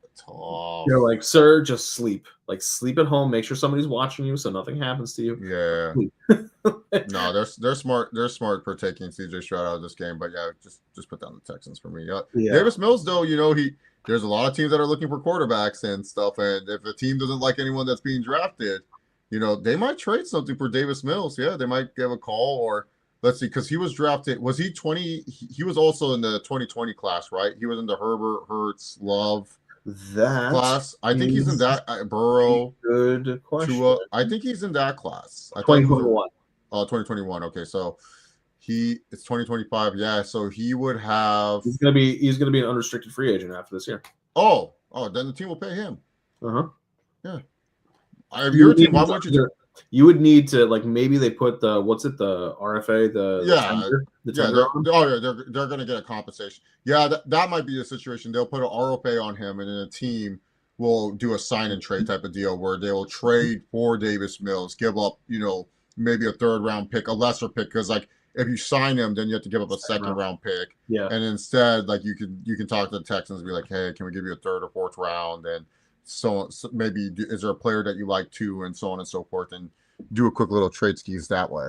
Yeah. I mean, Davis Mills put together that tape, sir. This is your opportunity to, generational wealth, millions of dollars, sir. Yeah.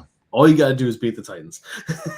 Yeah, and I'm sure there's a team where they're just like, we don't really want a quarterback. Like, Davis Mills look good. Like, sure. You could make an argument that the Jets would be a great team for Davis Mills to go to and help train up some of these receivers and train up more of these guys that they're getting, the Adonai Mitchells, the Mechis of the world. Especially if you're the Jets and you just don't want to draft a quarterback and you're just okay, why not? Yeah. And the thing is, you already know that Davis Mills, even though obviously he wants to compete and wants to be QB1 for a team, he has the humility to understand that he's going to be QB2. So like you can get him now with the intent of pairing him as QB2 with whoever you draft in 27. Yeah, Like, so, if you not want to draft in 26, you want to draft in or 27, even if they, you know or that even if that's they draft in 26, say if they draft someone that's like more of a project quarterback, you know, like right. because there's a couple of those coming out in the 26 draft. Like, say if they drafted like a Diego Pavia, and I like Pavia, and I think Pavia has a chance to be a solid quarterback if given the opportunity. It's like, yeah, you know, it's kind of a bad look to start the 5'10" quarterback from Vanderbilt. Let's have Davis Mills start, and then maybe Pavia comes in and does stuff. Yeah, and that kind of decision making gives you a lot more flexibility with those first round picks. Everyone just wants their own Brock Purdy. They're just like, can some 7th round idiot become Brock Purdy? But you know what? We're not going to jump ahead to that game. Where we are going to stay One of the games division. of the week, dude. This In the afternoon division. slate, Dude, this upcoming the 3 out of these afternoon games are phenomenal. Seahawks, Rams, Broncos, Chiefs, Browns, Ravens, phenomenal. They're all going to be Browns, great Ravens. No, yes, the defense aspect of the Browns. You're gonna have Dylan Gabriel in your 3 box. I And didn't say they were You're equal. gonna watch this Right? idiot. I The didn't only say they way were Browns equal and levels Ravens of is great. good if I see the point on the wrist. I see Shador come out and he leads a comeback. I didn't say they were equal levels of great. I just said they were great.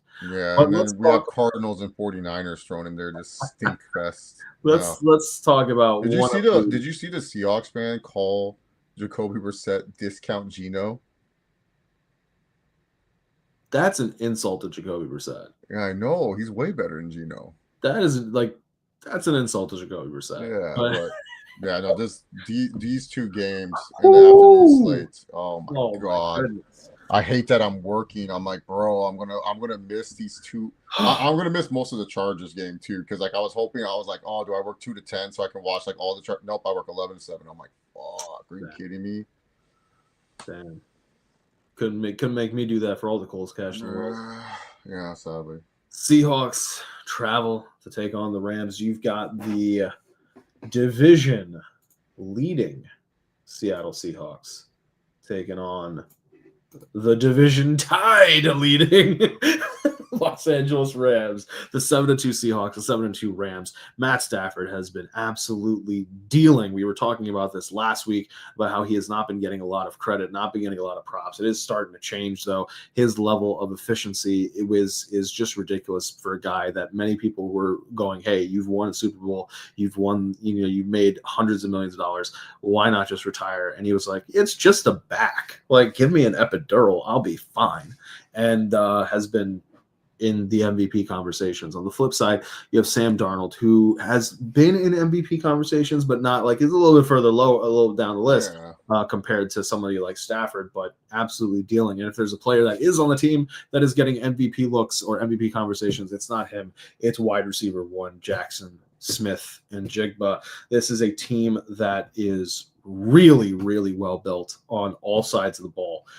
Whether it's the offense moving the ball, whether it's the trades that they're making to complement these receivers with Cooper Kupp and Torrey Horton, and now bringing in Rashid Shaheed through trade with New Orleans, whether it is finding a way to make the running game work between K9 and Charbonnet, and then Charbonnet gets the goal line, and then Charbonnet gets to go in and vulture the touchdowns from K9, making furious any fantasy or dynasty owner who has Kenneth Walker or Zach Charbonnet. Luckily for us, there's somebody on this channel right now who has both at the same time talking about Chase. I just start both of them. Fuck it. One of them's gonna score. One of these motherfuckers gonna score. Yeah, one of them gonna get an end zone. I did that in another league. I have Charbonnet and Walker, and I just start them every week, and I'm just like, screw it. Both my running backs. This Seattle Seahawks defense, I think, is really they're up there. They are number 4th right now in the league for points allowed, 172 points allowed. From a yardage perspective, they are 7th in the league for total yardage. For passing yards, they are 17th. So not the greatest, but from rushing perspective, they are 3rd overall, only allowing 816 yards. Mike McDonald is doing what the Cardinals were hoping Jonathan Gannon was going to do. Nasty defense.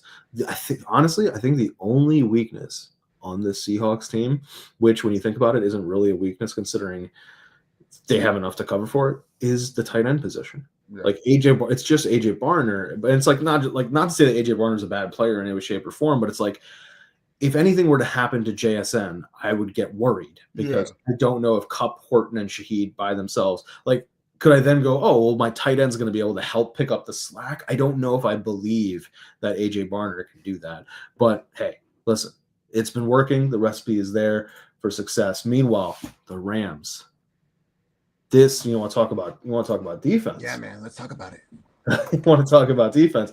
The Rams, if the Seahawks are number 4 in points allowed with 172, well, number 2 in points allowed is the Los Angeles Rams, 153. The only team better than them is the Houston Texans with 150. Very close margin. From a yardage perspective, you can get yards on the Rams. They're 10th. 2,816. So this is a team. This is a game that You can also got to look at the Rams, though.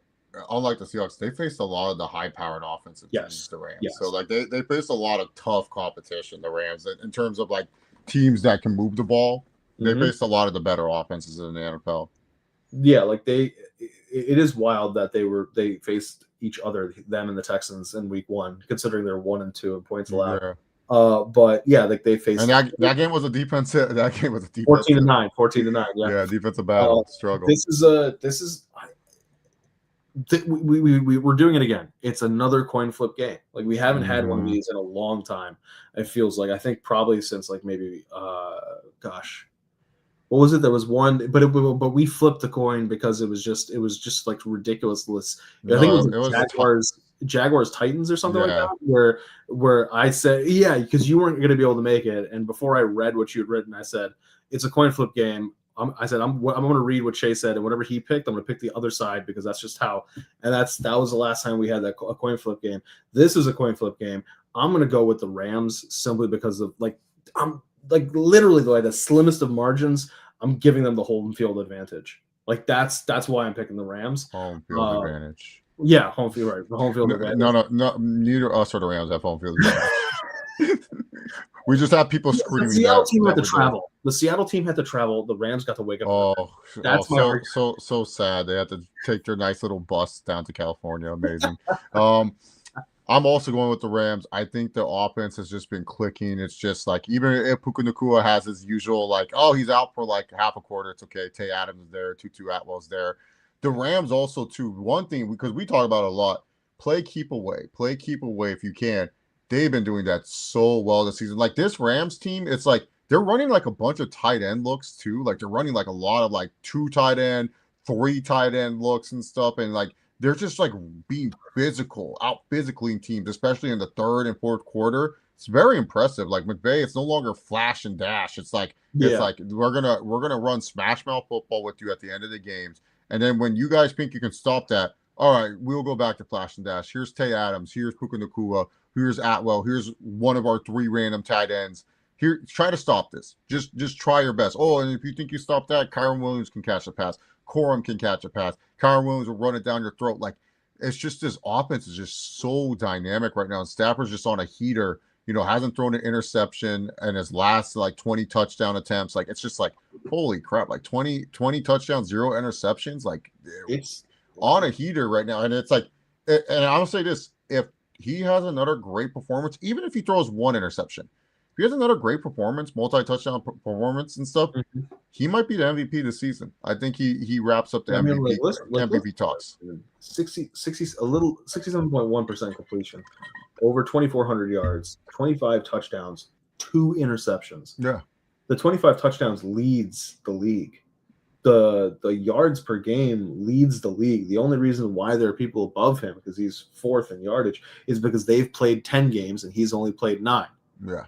This is for a guy that a lot of people had counted out. It is really crazy, and I'm very intrigued to see.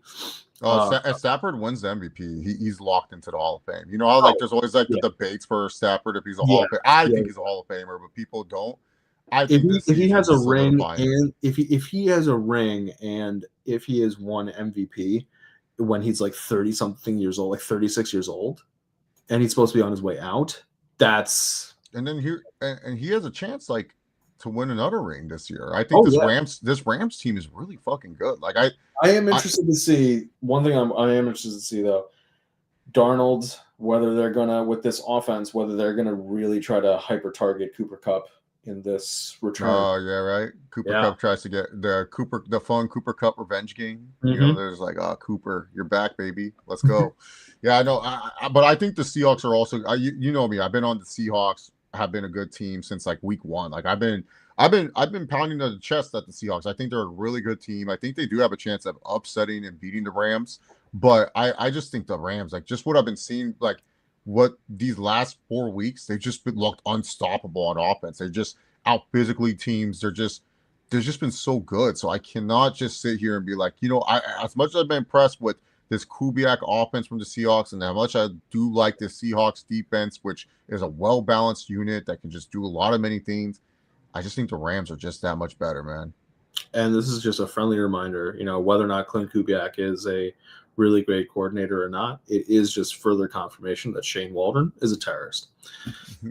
Shane Waldron. Let's move to another NFC West game matchup between the Cardinals and the Niners. You have one dog shit team in the Cardinals who will now also be without Marvin Harrison Jr. as he battles appendicitis, taking on a Niners team that cannot stay healthy for the life of God. Is Purdy playing this game, or are we still getting Macaroni Jones? I think it's Macaroni Jones still.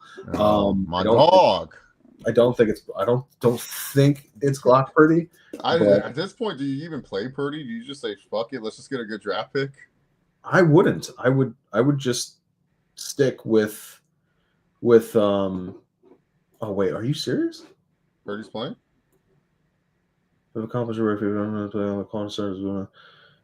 Purdy is inching closer towards a long overdue return. It won't be long before he's ready to reclaim his place, but might Coach Shanahan be attempting to ride the hot hand with Jones?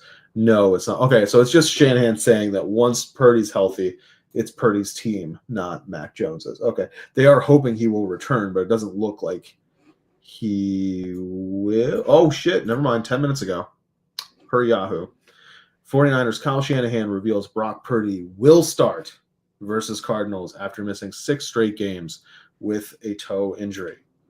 So, Purdy is back. Did that change the line at all? That's what I was about to say. Hold on. That should change the line a little bit. I was going to say, hold on a little bit. Niners becoming like minus 250 or something, at least. Purdy makes a difference. He's good. I think a lot of people, I know a lot of people are taking this as like, Kyle Shanahan. Huh? Not minus 250. What is it? I mean, I'll update it in real time so you can see. Oh my god, Purdy makes this much of a difference? No. Oh, okay. From minus 164 went to minus 164. More people feel comfortable. I think Purdy. I think Mac Jones has been good, but I think you see like where Purdy makes a bigger difference if you watch Mac Jones play compared to Brock Purdy. There's a lot because Purdy's like a good improviser. Like he's so like. When he breaks out of the pocket, I feel much comfortable seeing Purdy break out of the pocket and then toss the ball than Mac Jones. Because Mac Jones he's more like, I'll just stay there. I'm not moving. I'll move if I have to, but I'm not going to move often.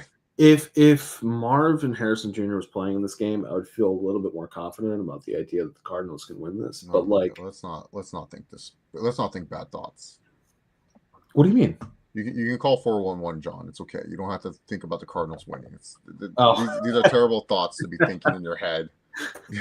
Niners. I'm not even going to entertain it. Oh, I need to know Kyler Murray's KD though for Call of Duty. Is he gonna? Is this KD up there? Like, he's the MVP there where it counts. Yeah, where it counts. Yeah, man. But you know who the MVP is of all time? Listen, first off, it's gonna be a big week, man. Fuck FanDuel for making the Broncos the underdogs in their own. What do you mean, man? We're the favorites all the time. Get out of here with that shit, man. You know what it is. I have to beat you guys in Mile High. That elevation don't affect me. When you do this voice, that elevation don't affect me, man. You know what? Here's the thing. I'm gonna take a page out of your book. Oh, you finally learn when there's a game that you feel like you're like, I don't know if we're gonna win. Reverse jinx it. Who cares? Who cares if I get the prediction right? the reverse jinx works like on teams where your gut is telling you. Like I tell people, do the reverse. It's the gif of Denzel Washington going, "I'm leaving here with something." Yeah, exactly. Yeah, man. Finally made a smart decision. But for me, it's just because Andy Reid's coming off a bye. I think that's why it's minus 215. Yeah, it's so. If this was the Chiefs are like, oh, they had a game against, like, I'm just gonna say the Panthers and they struggled to beat them. I'll go with the Broncos, but I want to choose the Broncos here. I really do. It's just here's Andy Reid coming off a bye. It's like I think he's only lost once in his career, if anything. It's ridiculous. The breakdown win-loss record is ridiculous. The one thing I want to say though is the Broncos on this 7-game win streak, they did this. I should think now. Yeah, no, 7-game win streak. They did this in 39 days, which they like it hadn't been done since 1935. Yeah, and now they have like a nice little break. Now they finally had a longer week because they played on TNF. Then they're going to play the Chiefs, and then they're going to have a bye week. Like they're going to play one game in 23 days. Yeah, they are like for everything, for all the mistakes that Bo Nix has made, and how abysmal the Denver offense has looked. They are tired. Like the defense is tired. Yeah. Singleton is fighting cancer, for God's sake. He got so tired that cancer developed in his body. Pat Surtain, concussion, like not concussion, pectoral. It was concussion last year, but like they are so tired. Like you're making a lot of excuses, man. Well, we're gonna no. I sounds like that's what you are. To beat the shit out of the Chiefs. Yeah, man. But listen, I know the Chiefs. I feel like you're making a lot of excuses. I think the Chiefs are getting the left tackle back, but like it doesn't matter, man. I have to run anyways. Bonito's hunting, man. Zach Allen's hunting. I've got to talk to the not talking. You know what I'm talking about. I got to make sure they don't hit me that often. Yeah, I was about to say if there's one person who's not afraid of potentially getting fined or whatever for hitting him, it's Dre Greenlaw. Yeah. Dre Greenlaw is going to be. That's the one thing with the Broncos defense. They're amazing, but they get so many stupid penalties. It's like some of them are phantom calls where it's like, right, that shouldn't be right. That's what I was about to say. But there's a good amount of them where I'm like, you didn't need to taunt there. You did not need to lead with your helmet there. You did not need to do that. Like, and it's not even the pass rush. Normally, it's like it's the stupid pass rushers that get those stupid penalties where you're like, bro, you just got a sack. Why are you doing that and stuff? It's like, no, it's just like everyone else on that. You know what it is? A lot of it also is like Talanoa Hufanga. He will try to tackle a motherfucker, but then like I don't know if it's just the Samoan heritage. Yeah, part of his blood is the desire to German suplex the guy. Yeah, and I'm like, dude, you don't need to do that part. And then he's like, and then the ref's like, this is unnecessary roughness. And I'm like, hey, how come the Steelers player was able to body slam my poor Chargers midget wide receiver? That pissed me off. I was like, bro, throw a flag. Like that was very like he lifted Darius Davis up in the air and slammed him like that. That wasn't like a Derwin James, Travis Kelce tackle and stuff where like Kelce jumped and then Derwin just body slammed him afterwards. Did you see the Close on Sundays? They had Riley Moss on there. No, I haven't watched that episode. It was a good interview with her asking him about Terrion Arnold's so useless though, right? Like, wouldn't you agree? Like, I would just rather have Pat. You need to have Terrion Arnold because Pat Surtain is, for starters, very monotone. Like his voice does not go up or down. What do you mean, John? What are you talking about? Yeah, he's just very. And the other thing is that he is such a good human being that he's like ridiculously humble. He does not like he can't get like super. Devonta Smith. No, but you notice he's more open when he has Bama players on. Like the Devonta Smith one, that was when he goes, Pat, why we lose that game? Hey man, why we lose that game? We couldn't get a stop to save our lives. I was watching the game and I was like, when's our time to get highlights? No, saying the shit with Riley was funny though, because they know that they're teammates and everything. So it was good. It was a good little back. No, the one thing is like Arnold I'm saying he doesn't provide anything when a guest is on. When it's him and Pat just like talking shit, like it's funny. But so they said I one of the need like funniest. a goofy white guy that's just like No, friends with Pat, so that's like the a thing. So host. Riley was kind of the goofy white guy, and Taron Arnold was hilarious playing off him. But they had one of the funniest. Taron Arnold had one of the unintentionally funniest things that I've heard in a couple weeks. Like I said, unintentional, and it just made. I'm going to say it to you. It's going to make both of us feel very old. They asked him about the interception that he got last year, and they said, "Did you know that it was the first time that a white cornerback had gotten an interception since 2002?" And Riley Moss goes, "Yeah, no, I didn't at the time. I didn't know that the previous one had been 2002." Terry Arnold goes, "I didn't know that either. That's from before I was born." And I'm watching this, and I was like, shit, this motherfucker is 22, dude. 23 years old. I was like, God damn. It's so funny. My friend sent me a reel where it's like you hold all your hopes in a 20-year-old and stuff like that when you're watching the NBA now. And I'm like, yep, that's me with Ant Edwards. I'm like, my guy, my kid, Ant Edwards. And I'm like, it's only 25. I'm like, holy shit. Like this guy's amazing and stuff. Like, yeah, no, it's so weird and stuff. But yeah, no, I was really hoping Pat would be back for this game. Yeah, I want to choose the Broncos for sure because I think they can beat the Chiefs. I think when you shut down the Chiefs' lack of run game and you find a way to stop the quick pass game where they can't just do because like the Chiefs are trying, like they are getting to the point where they're almost found the formula of their medium and deep route game. But a lot of it comes because of the quick pass game, and then the corners are playing close. And then that's how Juju gets open for those medium routes. And that's how Kelsey gets open for the medium routes. And that's how, like, I think the Broncos can stop that quick pass game and make it where the Chiefs have to force it. Like, because when you try to force the Chiefs to play medium and deep, it doesn't work out well. But when the Chiefs are playing their offense, they're so hard to stop. And I think the Broncos can stop it, especially with the pass rush that they have. It's just, to me, I just think, like, with the injuries, with Andy Reid coming off a bye week, I have to choose the Chiefs here. If Pat was there. Yeah, Pat was there. I would choose the Chiefs. I would choose the Broncos. Even if Pat wasn't there, but Alex was, Alex and Dre, I think, would be able to stop that quick. Yeah. But without that, like, man, I know Denver can stop making a bunch of excuses. Just say we win and move on to Browns and Ravens, man. Y'all just ridiculous with this shit, man. Once again, man, people doubting me, blaming me. It makes no sense, man. I just always. Well, you know what, man. No, I don't want to hear your excuse. Tell us about Browns and Ravens.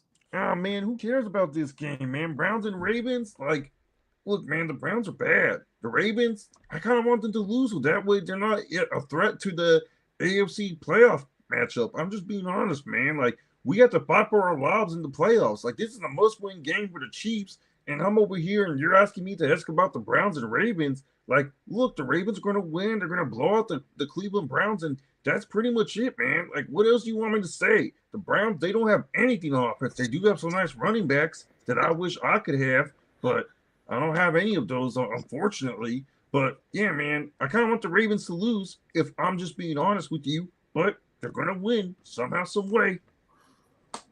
Yeah, I don't. Similarly to the Thursday night game, it's going to be tough for me to see an avenue for the Browns to win.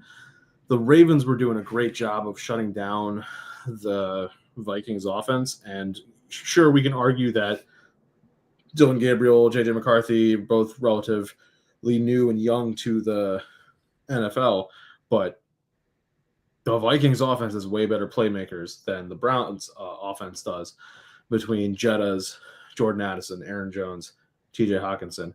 I think it's going to be much more of a murder fest. Could easily turn into much more of a murder fest.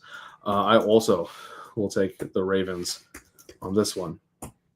Which brings us to the final game for the Sunday slate. What a Sunday night game, Mike.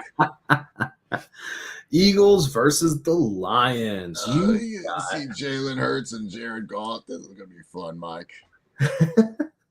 You've got the 6-3 Lions tied for control of the division with the Chicago Bears. Phrase or sentence that you didn't think you'd be hearing in a while, taking on the Philadelphia Eagles. The Lions coming off of a shellacking of the Marcus Mariota. They destroyed number 2 quarterback. That Lions team, very nice. Like that receiver, number 14. did the dance, pointed me out. Everyone's surprised. Bro, His can you mom's from imagine? Germany. Speaking of which, when dude, I think it was Deron Payne It was dropping. punching, like your hand, like you had to whatever sun god did, whatever saint did, to piss him off to the point that he was willing to punch him, had to be really bad. Like I don't even know what it was, but like had to be. I Like, just find it funny you that have to line. know as a football player, I'm swinging my fist, it's gonna hurt my fist. You know what's funny? Because I play football and I've seen fights. We don't actually think about that. We forget that we're wearing the helmet sometimes because they kind of just because when you're wearing it for such, it's like a hat. Like you're forgetting that you're wearing it. Like like sometimes when you're at a theme park and you go on the roller coaster and you forgot, oh shit, I'm wearing my hat and stuff like that. That's how it is when you're wearing the helmet, especially if you're wearing it for like 2 hours. You kind of forget that you have it until you take it off. Like until you take off the helmet, But yeah, no, I found funny that Lions Twitter realizing that Jared Goff, who went to Berkeley, is a liberal. Like, oh man, a guy going to Berkeley is a liberal. That shocks me. And then Amon-Ra St. Brown, whose mom is white from Germany, where most of the Europeans, they love the Republican side of the party because they find it much more aligned to their rights. And whose mom has shown on Twitter and on Instagram that she's a big time MAGA supporter, is a Donald Trump supporter, and Lions Twitter melting down over this. So pretty funny. Yeah. I don't care. Why do people care who people align with? Like, does that really affect like I'm not watching and be like, oh, Hope Herbert voted for Kamala. Like, it doesn't bug me. Well, I guess, like, and obviously we're not a political podcast, but like if you believe that a certain I voted for Trump and I didn't care, man. Oh, fuck, I probably shouldn't have said that, man. Brittany's going to be mad at me now. My PR team's going to get me. Someone called Jake from State Farm, said we got to get more commercials out there, bro. But, like, if you believe that, a party is hurting elements of society or parts of society, like from the idea of a human rights standpoint, you could believe that, or you would feel that if that person voted for that, they feel that way, and you don't want to necessarily support someone who does that. So I can understand. I understand celebrities, but NFL players are people that do a job where they get CTE and hurt themselves every week. Yeah. For reports. They're not the smartest people. Well, like, I mean, people shouldn't be taking any form of political knowledge from celebrities or sports players. Yeah, like UFC fighters when they twerk for Trump, I'm like, yeah, I'm pretty sure they're not. I expect that. Beings. I expect that. Yeah, the most individual setting with the most hyper competitive people on the earth, yeah. I would fully understand and believe that they're gonna go like, yeah, I like this Donald Trump guy. Like that makes sense to me. Yeah, like I'm not surprised when that happens. Well, I'm not upset if they like him because I'm like, you guys do a sport where you get underpaid and you guys are getting CTE. Like, yeah, and if you're gonna vote for somebody who's gonna help support that organization to continue to underpay you, that's your choice. Yeah, exactly. I don't care. And it doesn't bug me one bit. Yeah, I don't know. I just found it funny to see that, but. You know what's not funny is watching the Eagles play offense. It's kind of infuriating. Like this defense does a lot of work, and then this offense, and I don't know what book AJ Brown's reading, but he needs to find a new one. Did you see he said that if you have him in fantasy, get rid of him? I was like, that's hilarious. Okay, here's the thing. Here's what I think it is. Last year, yeah, man, I dropped him for my fantasy team. He wasn't doing anything for me, man. Last year, defenses were not expecting the amount of running that was going to happen with Saquon. Oh, yeah. And so they got caught by surprise, and now defenses have adjusted, and the Eagles are not adjusting by throwing the ball. They're still running the ball. And so now it's harder for the Eagles to make hay through some of these defenses. Yeah. And on top of that, I understand whether or not, like, some people are like, well, why is AJ Brown upset? Because he's winning, right? Like, that's really the end of the name of the game. It's like, it's my response when people ask me about Denver winning 10-7 over the Raiders. I'm like, well, they could have lost the game, and that would have upset me more. Yeah. So like, I'm happy they won. But if you're speaking of hyper competitive people, if you're AJ Brown, you went from watching this offense run through you and be the focal point of the offense to now watching it be somebody else. Yeah, you want to win, but you want to win with you. Yeah. Like, I get it. Why he's like a true alpha dog. Like, right. You realize when you get it, AJ Brown's not Lab McConkey, where Lab McConkey's like, yeah, man, Q had a great game catching the ball. I know I only had one reception. I'll get better on that, but it was so cool to see AJ Brown's like, man, fuck that piece of shit Devonta Smith. Are you kidding me? Why he get the touchdown? It should be me. I should have got that. Like, and that's what you got AJ Brown for, was for that reason, because he is such a like you know how much Devonta Smith, he said on the Close on Sunday podcast, AJ Brown, I'm taking that guy as my wide receiver, and he did. Like, he has that kind of respect where it's like, yo, AJ Brown, you have him on your team, you expect like he's going to catch the ball, he's going to do everything, and it's not like Jalen Hurts is an incapable quarterback to throw the football. It's like you're not doing your whole roster favors by treating Jalen Hurts like he. And I'm not saying he's this. Jalen Hurts is not some scrub backup quarterback, but they're treating him like he's sometimes a scrub backup quarterback, the way they rely so much on the run game. Like, you're treating him like he's like a rookie that doesn't know how to throw. He's not a project. He's no Jalen Milroe on the Seahawks, where it's like, yeah, maybe he'll break out and stuff. Maybe he'll learn to throw the ball more effectively. He's a capable thrower. Is he a pretty thrower? No, Jalen Hurts is not a pretty thrower, but he's capable. And it's just frustrating when you watch this, because it's like, yeah, like you said, they haven't adapted. Is Sirianni the most funniest coach to win a Super Bowl ever? Like, yeah, like I love watching it, like when they cut to him and when like something has happened and his facial reactions on the sidelines. Yeah, it's like hilarious. Like I think I have to take back what I said about Kubiak. I think Sirianni might go down as, even though he has like better winning stats of all time than Kubiak, he had like all this great record like as a head coach, and he is a good coach. He might be the worst Super Bowl winning coach. You gotta just stop trying to bring down Kubiak because he was on an AFC West team that won the Super Bowl that wasn't the Chargers. Right? No, I'm just saying, I think Sirianni has taken that crown, because sometimes Sirianni does decisions and I'm like, does this guy not understand you can just punt the ball instead of throwing a deep ball to AJ Brown? Like, here's the thing. If that had worked out, people would have been like, this man's a freaking No, I still would have said that's a stupid play call. I would have been like, this makes no sense to do this at this time. Like, he literally was just trying. He's like, yeah, let's do it. Like, Sirianni is just so weird. Like, I'm so glad like the Chargers didn't decide to keep him when we had him. We had Sirianni, we had Steichen. That was a guy I wish we would have kept Steichen. My guy. Always believed. If you got rid of Steichen, you wouldn't have Harbaugh. Yeah, no, I take the trade.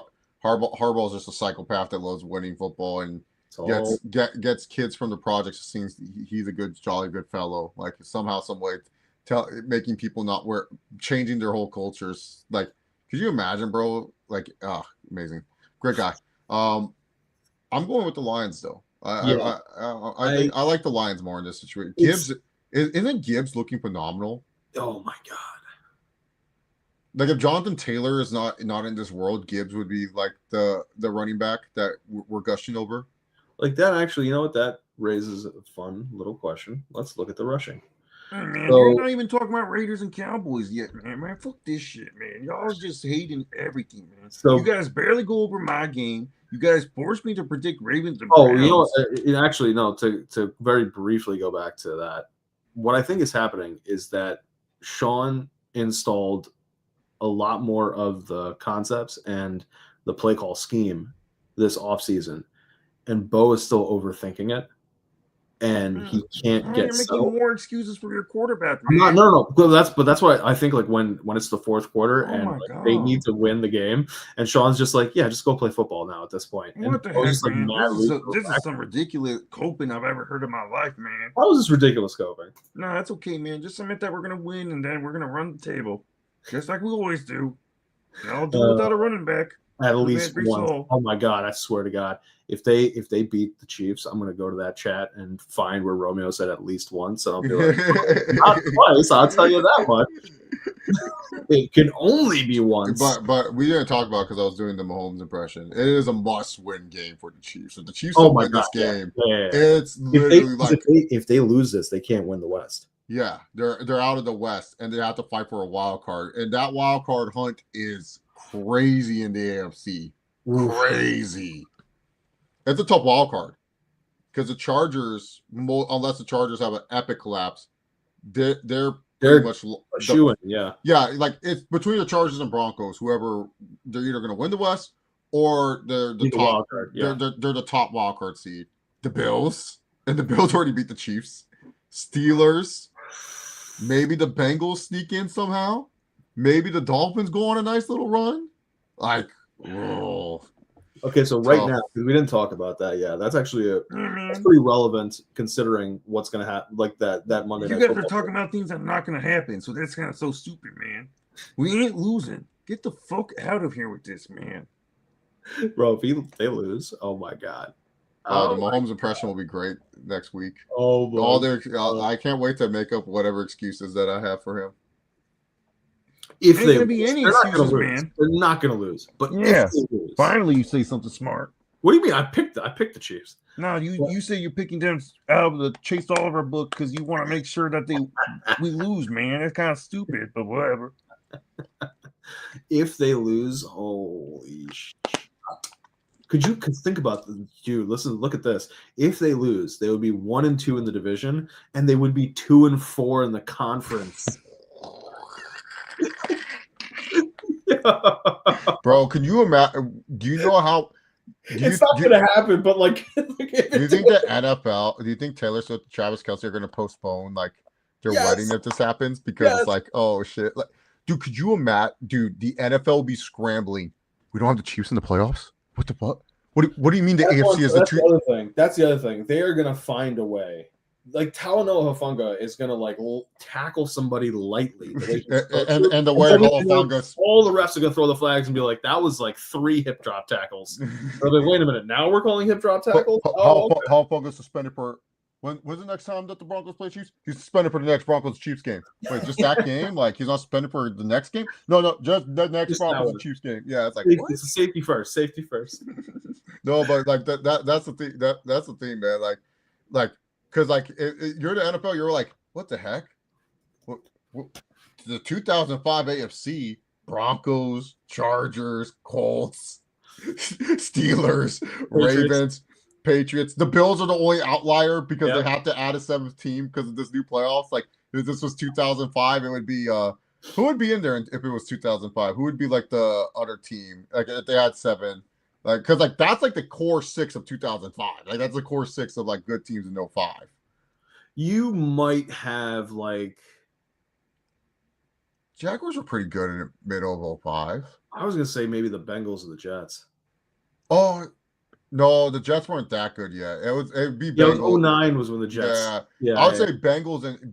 I would say Bengals and then maybe the Jaguars because the Jaguars were still they still had something going on with their team. They had that receiver combo and stuff.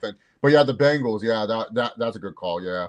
Like they'll be like, what the fuck? Where's the Chiefs? Where's Mahomes? Nah, we decided to go with the 05 NFL this year. Hey, we don't have Patrick Mahomes, but we got Danny Dimes.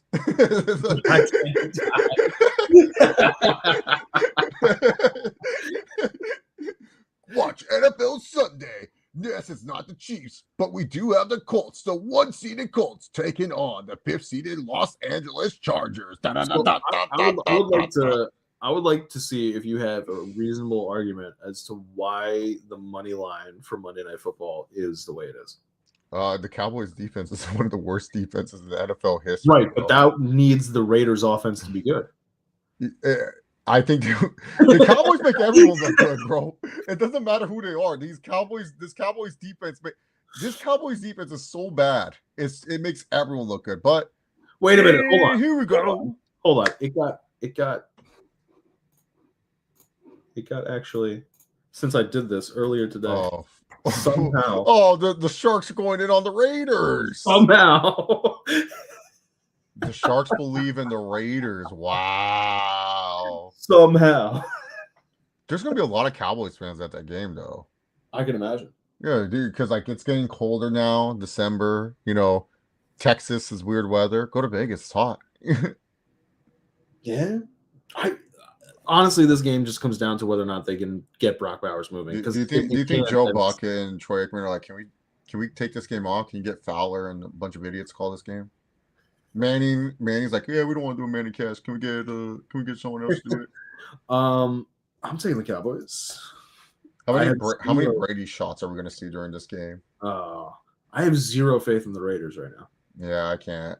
I have zero faith in the Raiders. Yeah, they should have gotten annihilated on. Like it should have been like a 15 point or 4. Like 14 to 17 point win by Denver. It is what it should have been, but the Denver offense just was what it was. Yeah, there's our slate. I do want to get your thoughts though, on before we get out of here. Yesterday, Sid and Chris did as we're moving through the NBA season. Gotta still listen to that. But I'll give you a little bit of a spoiler. They had the Minnesota Timberwolves as a playoff team. Yeah. But they had, the way the rankings went was contenders, one move away, playoffs. So they have the Timberwolves as a playoff team, but not really a contender or even a team where if they made one move, they would then become a contender. So to that you say, what's there? No, I agree with them. Like, we don't have a point guard. Like, damn, I was hoping to be a little bit spicier. But no, I like my Wolves. Anthony Edwards is going to put up stats when he's healthy. Randall's playing well. Rebounding's been kind of an issue with us. Our defense is not locked in. Jaden McDaniels has made a huge leap, and that's the problem is we don't have any assets to make trades for like smaller pieces that would make us better. Our team is kind of where it's at for the next couple years. Like when I say couple years, like we have what we have, and then finally we'll get draft pick capital where we can make some bold moves to make some trades. But the one piece the two pieces people want from us, Naz Reid and Jaden McDaniels, are untouchable. And we're not trading Ant unless Ant demands a trade. And then we would get a Godfather offer for Ant, and that's what we would do. Randall is pretty much safe for the most part. So I don't see what we can do. We need a point guard. Like, I've seen people talk about John Morant trade, but you're the Grizzlies. Like, you're not taking Dillingham and DiVincenzo for fucking Morant. Like, that's like the dumbest thing ever. Like, I don't care how bad Ja is playing. Like, Ja's really playing like he doesn't want to be there. And so it's clear. Let's see. You are getting a second round from Denver or Golden State, a second round from Indiana, Miami, or San Antonio, but you're losing a first round to Utah, Atlanta, or Cleveland, and you're losing a second round to Boston, New York, or Washington. Yeah. You have 2 second rounds in 26. Yeah. And then you're oh, wow. Yeah, you're losing. You lost your 27 first round as well. Gobert. That was a Gobert trade. Yeah. Yeah. So you don't, and then in 28, you've lost your second round. And then in 29, you've lost your first round. Then in 2030, you've lost your first round and your second round, but you're getting a second round back in 2030. Yeah, the Timberwolves. Dude, what did they do? They just said, we don't care about the draft. Like, we'll just. Yeah, no, we traded for Gobert. We did the Gobert. So that's why people shit on the Gobert trade. But Gobert has been very impactful for us. If you asked me 9 times out of 10, I would still keep Gobert. I love Gobert. Like, he's been really impactful for us as a player. He's a really, really good one. I think when Dame finally retires, which he should do soon, hopefully, I'm gonna pick an actual team, and I'm just gonna stick with that. This upcoming draft class has a lot of stud players. Maybe Boozer, Carlos Boozer's kid, Cameron Boozer, he's a beast and stuff. But yeah, like the Timberwolves, they have this refusal of like trading McDaniels or trading Naz Reid, and that's what's going to hurt us if we want to make a move. Like we can't do anything. Speaking of which, look at this crossover. Sid saying you have to trade McDaniels for Ja, and T-Wolves have a solid playoff team, and they never improved upon these lineups that made it to conference finals. Because we got rid of Nickeil Alexander-Walker, who has good stats, but his shooting splits have been bad in Atlanta. Like he's been putting up stats, but his shooting splits are not the best. But yeah, we got rid of Nah, who was kind of like a ball handler and stuff. But so I should stick with Portland. Saw young players. Scoot's good. But yeah, I don't know. Like I see us like we can make it to the conference finals again if we get good matchups. Like if it's like, oh cool, the Timberwolves, we get to face this team in the first round and they're injured. Yeah, let's go. And for whatever reason, we become our best versions whenever we see Denver. We see Denver, it's like, all right, let's fucking go. And then that like if trying to hate on the city of Denver in I'm being dead serious. If you watched any Timberwolves and Nuggets games, you'll be like, how come the Timberwolves are not like this all the time? Like the Timberwolves, when they face the Denver Nuggets, become different players. Like I don't know what it is. They just become really, really good against Denver. and stuff. Well, we're gonna try to have some synergy between our True Hill Heat Sports Entertainment basketball podcast and football podcast, because Chris was asking to pop in for a visit with us. So yeah, we're gonna figure out a time where we can get Chris in. John, I think you would love the Pistons because they're such a unique team. They're one of the few teams that make no sense, but they're good. Cade's like a player I think you would like. He's like he's much of a ball distributor. One of the few times I've ever played fantasy basketball, I drafted Cade Cunningham, I think in the second round. It was one of his early years. It was whatever year it was that like 4 games in he tore his ACL. No. And then he was done for the year. So Cade Cunningham said to me because he's got cornrows now and he's balling. He's doing good. I mean, he's not shooting well, but he's balling. He's doing great. If you're not he broke the record for the most shots missed in NBA history at 31. Okay, because I was about to say if you're not shooting well, doesn't that mean you're not balling? He's balling. Like he's getting assists. Him and Jalen Durant.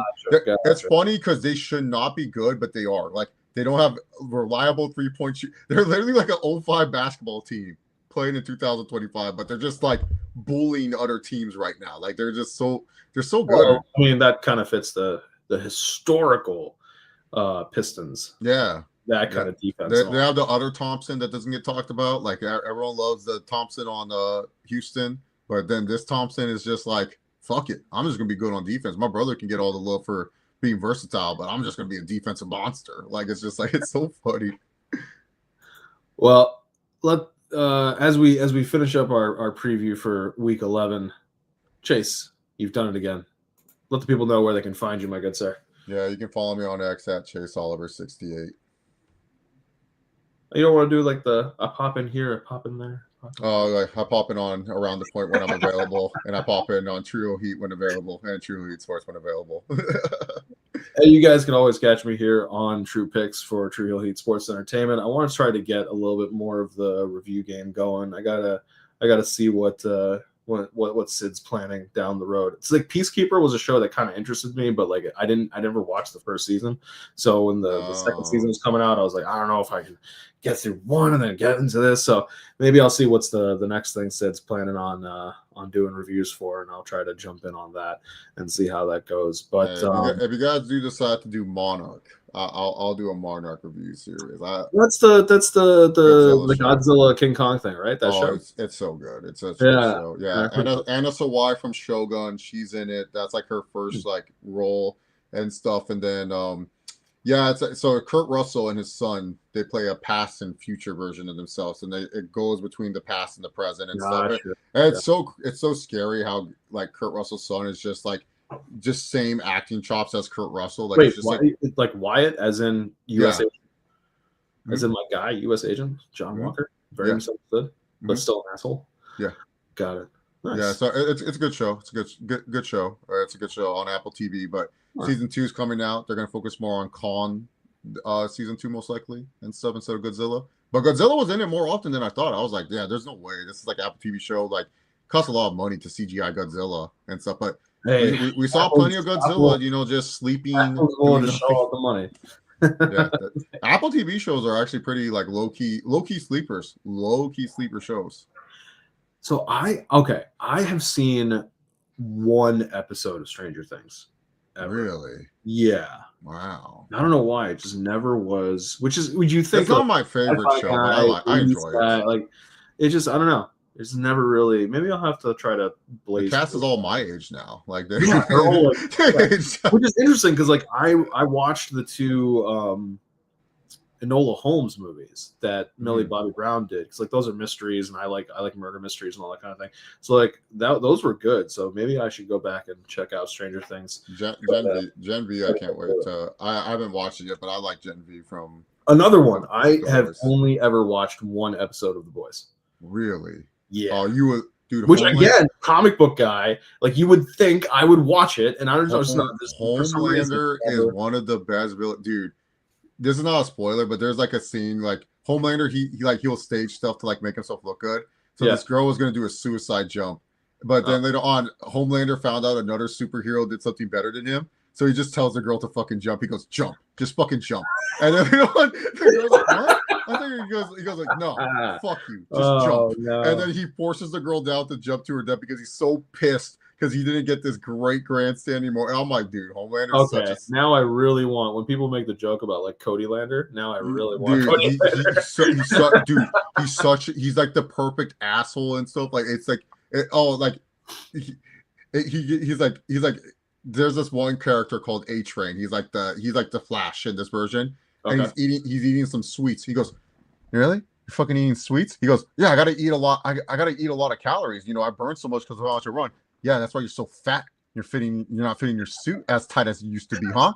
Yeah, you eating all those fucking sweets, little pudgy ass. Right? And he's making A-Train feel bad and stuff. He's like looking a little pudgy, making sure we don't look good in our promotional material, huh? And I'm like, dude, this guy is just way too much of it. Yeah, you would love The Boys is great. Like Homelander's really great. Season 3 ended really well. Like it's a good one. Like I personally love The Boys. It's one of my favorite shows. Have you seen Invincible, the cartoon? No. That's another one you need to get into. There's some episodes that can be really slow, but for the most part, Omni-Man's also like one of those like I hear and I see clips and things like that from all of these shows, to be honest with you. Omni-Man said one of the most disrespectful things ever to his son. So his son's all like, but Dad, what about Mom? He goes, your mother? Well, we Viltrans, honestly, we don't care about people like that. In fact, Mark, I view your mom more as a pet. And I was like, holy shit. He just called his fucking wife a pet. I was like, this guy is not real. Terrible. That's terrible. Maybe that's what I'll do. I'll try to get some of this. Oh, you should get on The Boys, man. The Boys is definitely worth it. It diverges a lot away from what the comics did, but yeah, it's not like a 1-to-1 type of thing, but it's not a 1-to-1 from what the comics did. Like they changed some stuff up, but it's pretty faithful to, I guess, some adaptation of the comic. You know which one that I'm sad never got to stay on was Watchmen. It's sad that I only got one season. Oh yeah. It should have at least got another thing that never really interested me was Walking Dead. Like that also really hit or miss. The first 3 seasons, amazing, and then afterwards, you just fall in love with certain characters and stuff. Gotcha, and then, it's a roller coaster. Walking Dead, like some seasons, like, oh, they're back, and then like the thing with Walking Dead, I'll say this: one of the best television shows have like consistent season premieres that are bangers. Like you watch a season premiere and you're back in, you're like, I'm so back, and then the rest of the season happens, and you're like, what happened? Part of the reason why like I'm a big murder mystery guy is because like it is always the examination of people, and it's usually just people sitting around and talking, and it's just character development and good dialogue and that kind of stuff. Like I really don't give a shit about like crazy action and things like that. That's why like oftentimes in wrestling, once the bell rings, I'm like, okay, like either this person should win, that person should win. Like let's just get Dexter. Are you a Dexter fan? No, I never watched Dexter either. You would love like, Dexter. Let's see, like shows but you know the premise of Dexter, right? Right. I know the premise, but like so, like a show like The West Wing, where it's just people talking the entire time. There's no fighting, there's no act, but it's just people arguing and very well crafted dialogue and scenes. Have you ever watched Succession? Another Aaron Sorkin TV show. Did you ever watch Succession? I watched the first like 5 or 6 episodes of Succession because what I thought it was going to be was like really much more of a straight-laced, they are battling for like control of the crown. I thought it was like in essence like a form, it was going to be, because part of the pitch was like it's kind of a corporate Game of Thrones. Yeah. For people, and it's not that. It's much more of like this black comedy kind of thing, like color jokes. And I'm like, it's funny, but like it's not, you know, it's not. I want more of like Billions. Love Billions. Yeah. Okay. Billions is great. That's a great show, but that's what I thought Succession was going to be. Oh, gotcha. And Succession wasn't. So like that's why I was like, but Billions, that's top notch. We're like, that's a really great thing. Yeah, you gotta get on Dexter. Dexter's one of my favorite shows of all time. Yeah, no, Watchmen. I'm like SP3. If it had 3 seasons, I'd been happy. Like just one season, I feel we were robbed of great TV. Yeah, like I mean, speaking of which, there's that Audible series that Hallmark turned into the murder mystery, that Yeah. Mistletoe Murders. That thing is amazing. Hmm. Like that is a great. It's well produced, well, and like what they do is they're doing 2 40-minute episodes for each like mystery, like each thing. So Wait, you haven't seen The Bear? oh yeah, Sid knows that. Yeah, I haven't seen the Bear either. What the? You like Romeo with TV shows, dude. Like, I get well, yeah, I guess it's like do I have to do what I did to Romeo to watch Pocahontas? We just watch it one time. We just pull it up on stream, and then we just watch it. That's how I get Romeo to watch movies. I just go like, yeah, I'm like, yo, have you seen this movie? Yeah, we'll pull it up, and then we'll just sit here on StreamYard and watch the shows together. well, no, because I think part of it also is I'm the kind of person that I want something to end so that I can just go through and watch it. Right? Like, what's a good example? Colleen and I started watching Outer Banks, and part of the reason why was because there's so much of it that's been done, and I knew they were filming were starting the last season. Where I was like, if we start now and just blaze through, we'll get there. Like, I like to be able to just watch, and Sid knows this because we've talked about the idea of things coming out weekly or in parts versus dumped all at once. And I understand Sid's argument of like being able to have it be a conversation and the zeitgeist for longer for the content creators and things like that. But like, I'm the kind of person where I'm like, well, I like, for example, if Colleen's going to work and there's an 8-episode season of something, I just go, yeah, I can watch all of this in one night, and then I know everything that happened in that season, and I'm good to go. You know what I mean? Like, so like that, from that perspective, it's more of a timing thing. But yeah, you know, maybe that's what we should do. We should get a list of these and then do like, you know, reviews. Just by your taste, there's one anime I never thought I would like it, but it's actually really good. And if it gets on a reliable streaming service, I'll tell you to watch it. It's called Classroom of the Elite. It's not like most anime where it's like really pervy and stuff. It's just like it's about this sociopathic kid that wants to build someone up to tear them down. It's the greatest. This guy's a fucking lunatic, and I don't know how half his plans work. And then he explains it, and I'm like, holy shit, this guy's amazing. I appreciate the fact that you let off with it's not that pervy. Well, you know how anime gets. It's just like you just see some random shit. The fact that you let off with that. Yeah, Atlanta's good. It's hilarious. One of my favorites. I like Snow Point too. That was a good one. That was a good show that didn't get much love during the TNT drama days. No Point. It was on with like Animal Kingdom. Oh yeah, Snowfall. Yeah. Snowfall. There we go. Yeah, it didn't get as much love as Animal Kingdom did by TNT, but I liked it. See, I think that's part of the other thing is like if I'm watching a show as it's coming have you seen The Rookie? That's that cop show, right? Like with that does.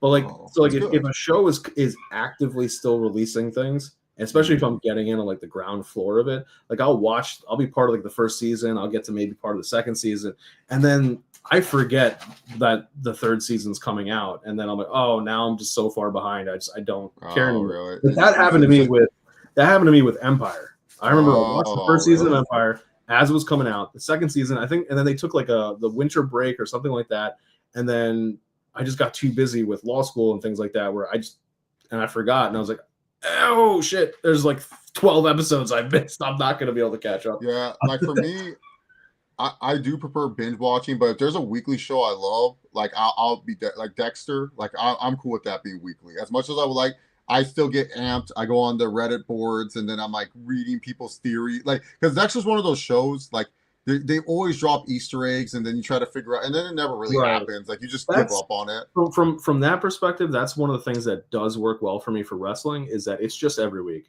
Like you just know, like right now I'm not watching because I'm going to watch Monday Night Football over Raw. But like on a normal situation, I would just be like, okay, I know. Main Event Jey Usos now in your city. What? You don't want to watch Main Event Jey Usos now in your city? No. But come on, play his music. But like on a normal situation, I just go from 7 to 9:30 or whatever. I can just block that time off. I'll put it on and do other things in the background and all that kind of stuff. And Main Event Jey Usos now in your city. It's my favorite part of the lyric of the song. It's like the funniest thing. I'm like, sure. Hey, listen, man, you got what you wanted, and what did I get? Cash Money Phil. Cash Money Phil is champion. So let's see how long it takes for Fresh out. He's actually really happy right now. It's kind of pissing me off.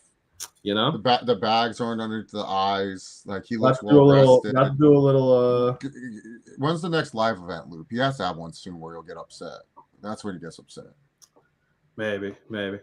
Like, I think Empire peaked in the song with the two brothers in the club and Jussie Smollett's playing the piano, and then I forget the name of the brother, is that like club scene. That was probably the best part of that show, and then it kind of just went downhill from there. Yeah. But yeah. I mean, sooner or later I'll get back to watching wrestling. We talked about some TV on here. Any movies? Any movies worth the damn to talk about? I saw the new Predator movies. Pretty solid. Oh, Badlands? Yeah. I gotta show. Colleen's never seen any of the Predators, so I gotta show her those. My favorite's that new one that Hulu did. That was one of my favorite ones. I thought that was pretty good. That like anthology TV show. Where he's like it's a movie. It's where the Predator is like in like an older time, and then these people have to try to stop. Okay, gotcha. the people have to stop the fucking Predator. I'm like, bro, how are you gonna stop this? How are you gonna stop this guy? Badlands He's got lasers. The thing was with Badlands, it was a nice attempt at a retake of what the Predator is, but I wasn't like a huge fan of it. It's. I'm also a very big I like bad movies because sometimes I feel like we try too hard to be epic. So let's just keep it simple, stupid. Let's just turn off our brains for 2 hours. That's why I watch movies sometimes. So Badlands, not a good movie, but if you want to just turn off your brain for 2 hours, it's a good turn off your brain. SP3. That's all I want. I don't ask for much. God deals me a bad hand. I've said this on a Discord that I'm in, and I know I've said this to you. I don't care how long that man holds the title. I just wanted them to hold it long enough that they made side plates so I can buy the side plates. How they made side plates, I need them to put them on the shop, and then he can lose the title. I don't give a shit. He could lose it and then win Elimination Chamber, and it's Cody, Punk, and Mania, and you can win that one. I don't care. I don't care what he does. I just wanted those side plates. I just need history to repeat itself. I like hilarity in the backstage scene of wrestling. I can't wait till Punk. You got to make sure they film it for the Unreal show. Yeah, no, that'll be the greatest. Oh my god, could you? Maybe that's why he's hesitant because they have the commercials. I loved the first season of Unreal. I would love to watch an Unreal season where he's losing his mind. No, Unreal was like the funniest show. My girlfriend loved it too. She thought the one comment she made though, she goes, but I can understand why fans call it fake because it made wrestling seem so fake after that. And then no, not yet. I still believe in my, Phil's my crazy uncle that he right now he stopped doing cocaine and he's doing good. He's in rehab, but sooner or later, one of his old buddies comes over and he snorts again and he's back. I believe Phil, the genetic will come in. He's gonna be like, oh, I'll find a way to get mad. Oh, Darty Dom's shirts are outselling mine. What do you mean the mega championship is more important than the world heavyweight title? He's gonna find a way to be pissed. It's just in his DNA. He's a self-destructive human being. I love it. It's this great human interaction. We need a Phil cam where there's no cameras. Wait, what was it? Talk about Triple H. Yeah, no, he. Oh, that's right. He was I think it was he started the segment that had Dom and. I'm the most objective person to talk about John Cena. There's so many greatest of all times, but I'm the one to tell you who the greatest of all time is. It's not Hulk Hogan, even though I said that. It's not Ric Flair, even though I said that. It's not my buddy Shawn Michaels, who's doing a great job in NXT, by the way, even though I said that. It is one John Cena. When I heard Triple H's theme song, and not even the good version. We got the shitty "Bow Down to the King," that one, the bow down to the king with the red, when I run through the face. I'm like, we got the Authority Triple H theme, and he had to enter. I was like, what the fuck are we doing, dude? John Cena doesn't need just play Cena's fucking music, dog. Just rap do it. The only thing that Triple H he didn't even need to be in this segment. We could have had Adam Pearce come out and done the same shit that Triple H did. He was only in the segment so that way he can be like, yeah, this is for the Intercontinental title right now. It's like, okay, dude, we get it. You're God. Triple H, when he wakes up in the morning, he says to himself, yeah, I'm God. Like, I told people this. If you were at a bar and you were drinking with Triple H, you had a beer, and you drink it, and you go, yo, Triple H, no talk, no cameras, no nothing. Who do you think is the greatest wrestler of all time? He would take a sip. He'd be like, honestly, kid, me. And he would tell you why he's the greatest. And you would sit there and you would be like, man, he's full of shit. But he has such a silver tongue. By the end of the conversation, you'd be like, you know what? Yeah, hey, listen. Part of being a good wrestler is the ability to cut a promo. Yeah, you can definitely cut a promo. Yeah, this guy. The game. I haven't taken my girlfriend to watch all the old eras of wrestling yet. She started like I started showing her the bad eras of WWE. So my dad had given me this old TV that he had, and I realized it was a Roku enabled one, and I set it up so that we can now like actually access all the stuff. And before, what I used to do to go to sleep sometimes when Colleen would be working would be to just have my iPad going with like an old In Your House or something like that, or an old pay-per-view. And now I realize I can just do that on the TV. So now I'm showing Colleen that one of my favorite ways to fall asleep is just putting on some random ass pay-per-view. And so now I'm kind of showing her old things, and she was looking at like, what is going on? Like she's watching it In Your House, like, what is this? I think the oldest scene that I had when I was like sleeping, I think I was rewatching some SummerSlams for whatever reason. There was SummerSlam 04, and my girlfriend woke me up, and she goes, did they really do a storyline where someone's autistic is facing Triple H? And I was all like, yes, this was a storyline. And I'm like, yes, they had a special ed person face Triple H at SummerSlam. And she was appalled. Like she could not, and she's seen other shit from wrestling. And I was just like, this is what you woke me up for. And I'm like, why didn't you just change it if you were bored? She's so funny. She'll be like, I'm not going to watch. And then she'll just be sitting there watching it. Like actually watching it, and she acts like she doesn't care, but then she gets like emotionally invested. It's like the funniest thing ever. Funny human being she is. Well, guys, that's going to do it for us. We're going to wrap up on that, and we will be back to discuss everything that happened in week 11. Eugene. Talk about everything that happened in week 12 for week 12. Until next time, remember, take care of yourselves and each other, and we will catch you later. Yeah, man, don't let me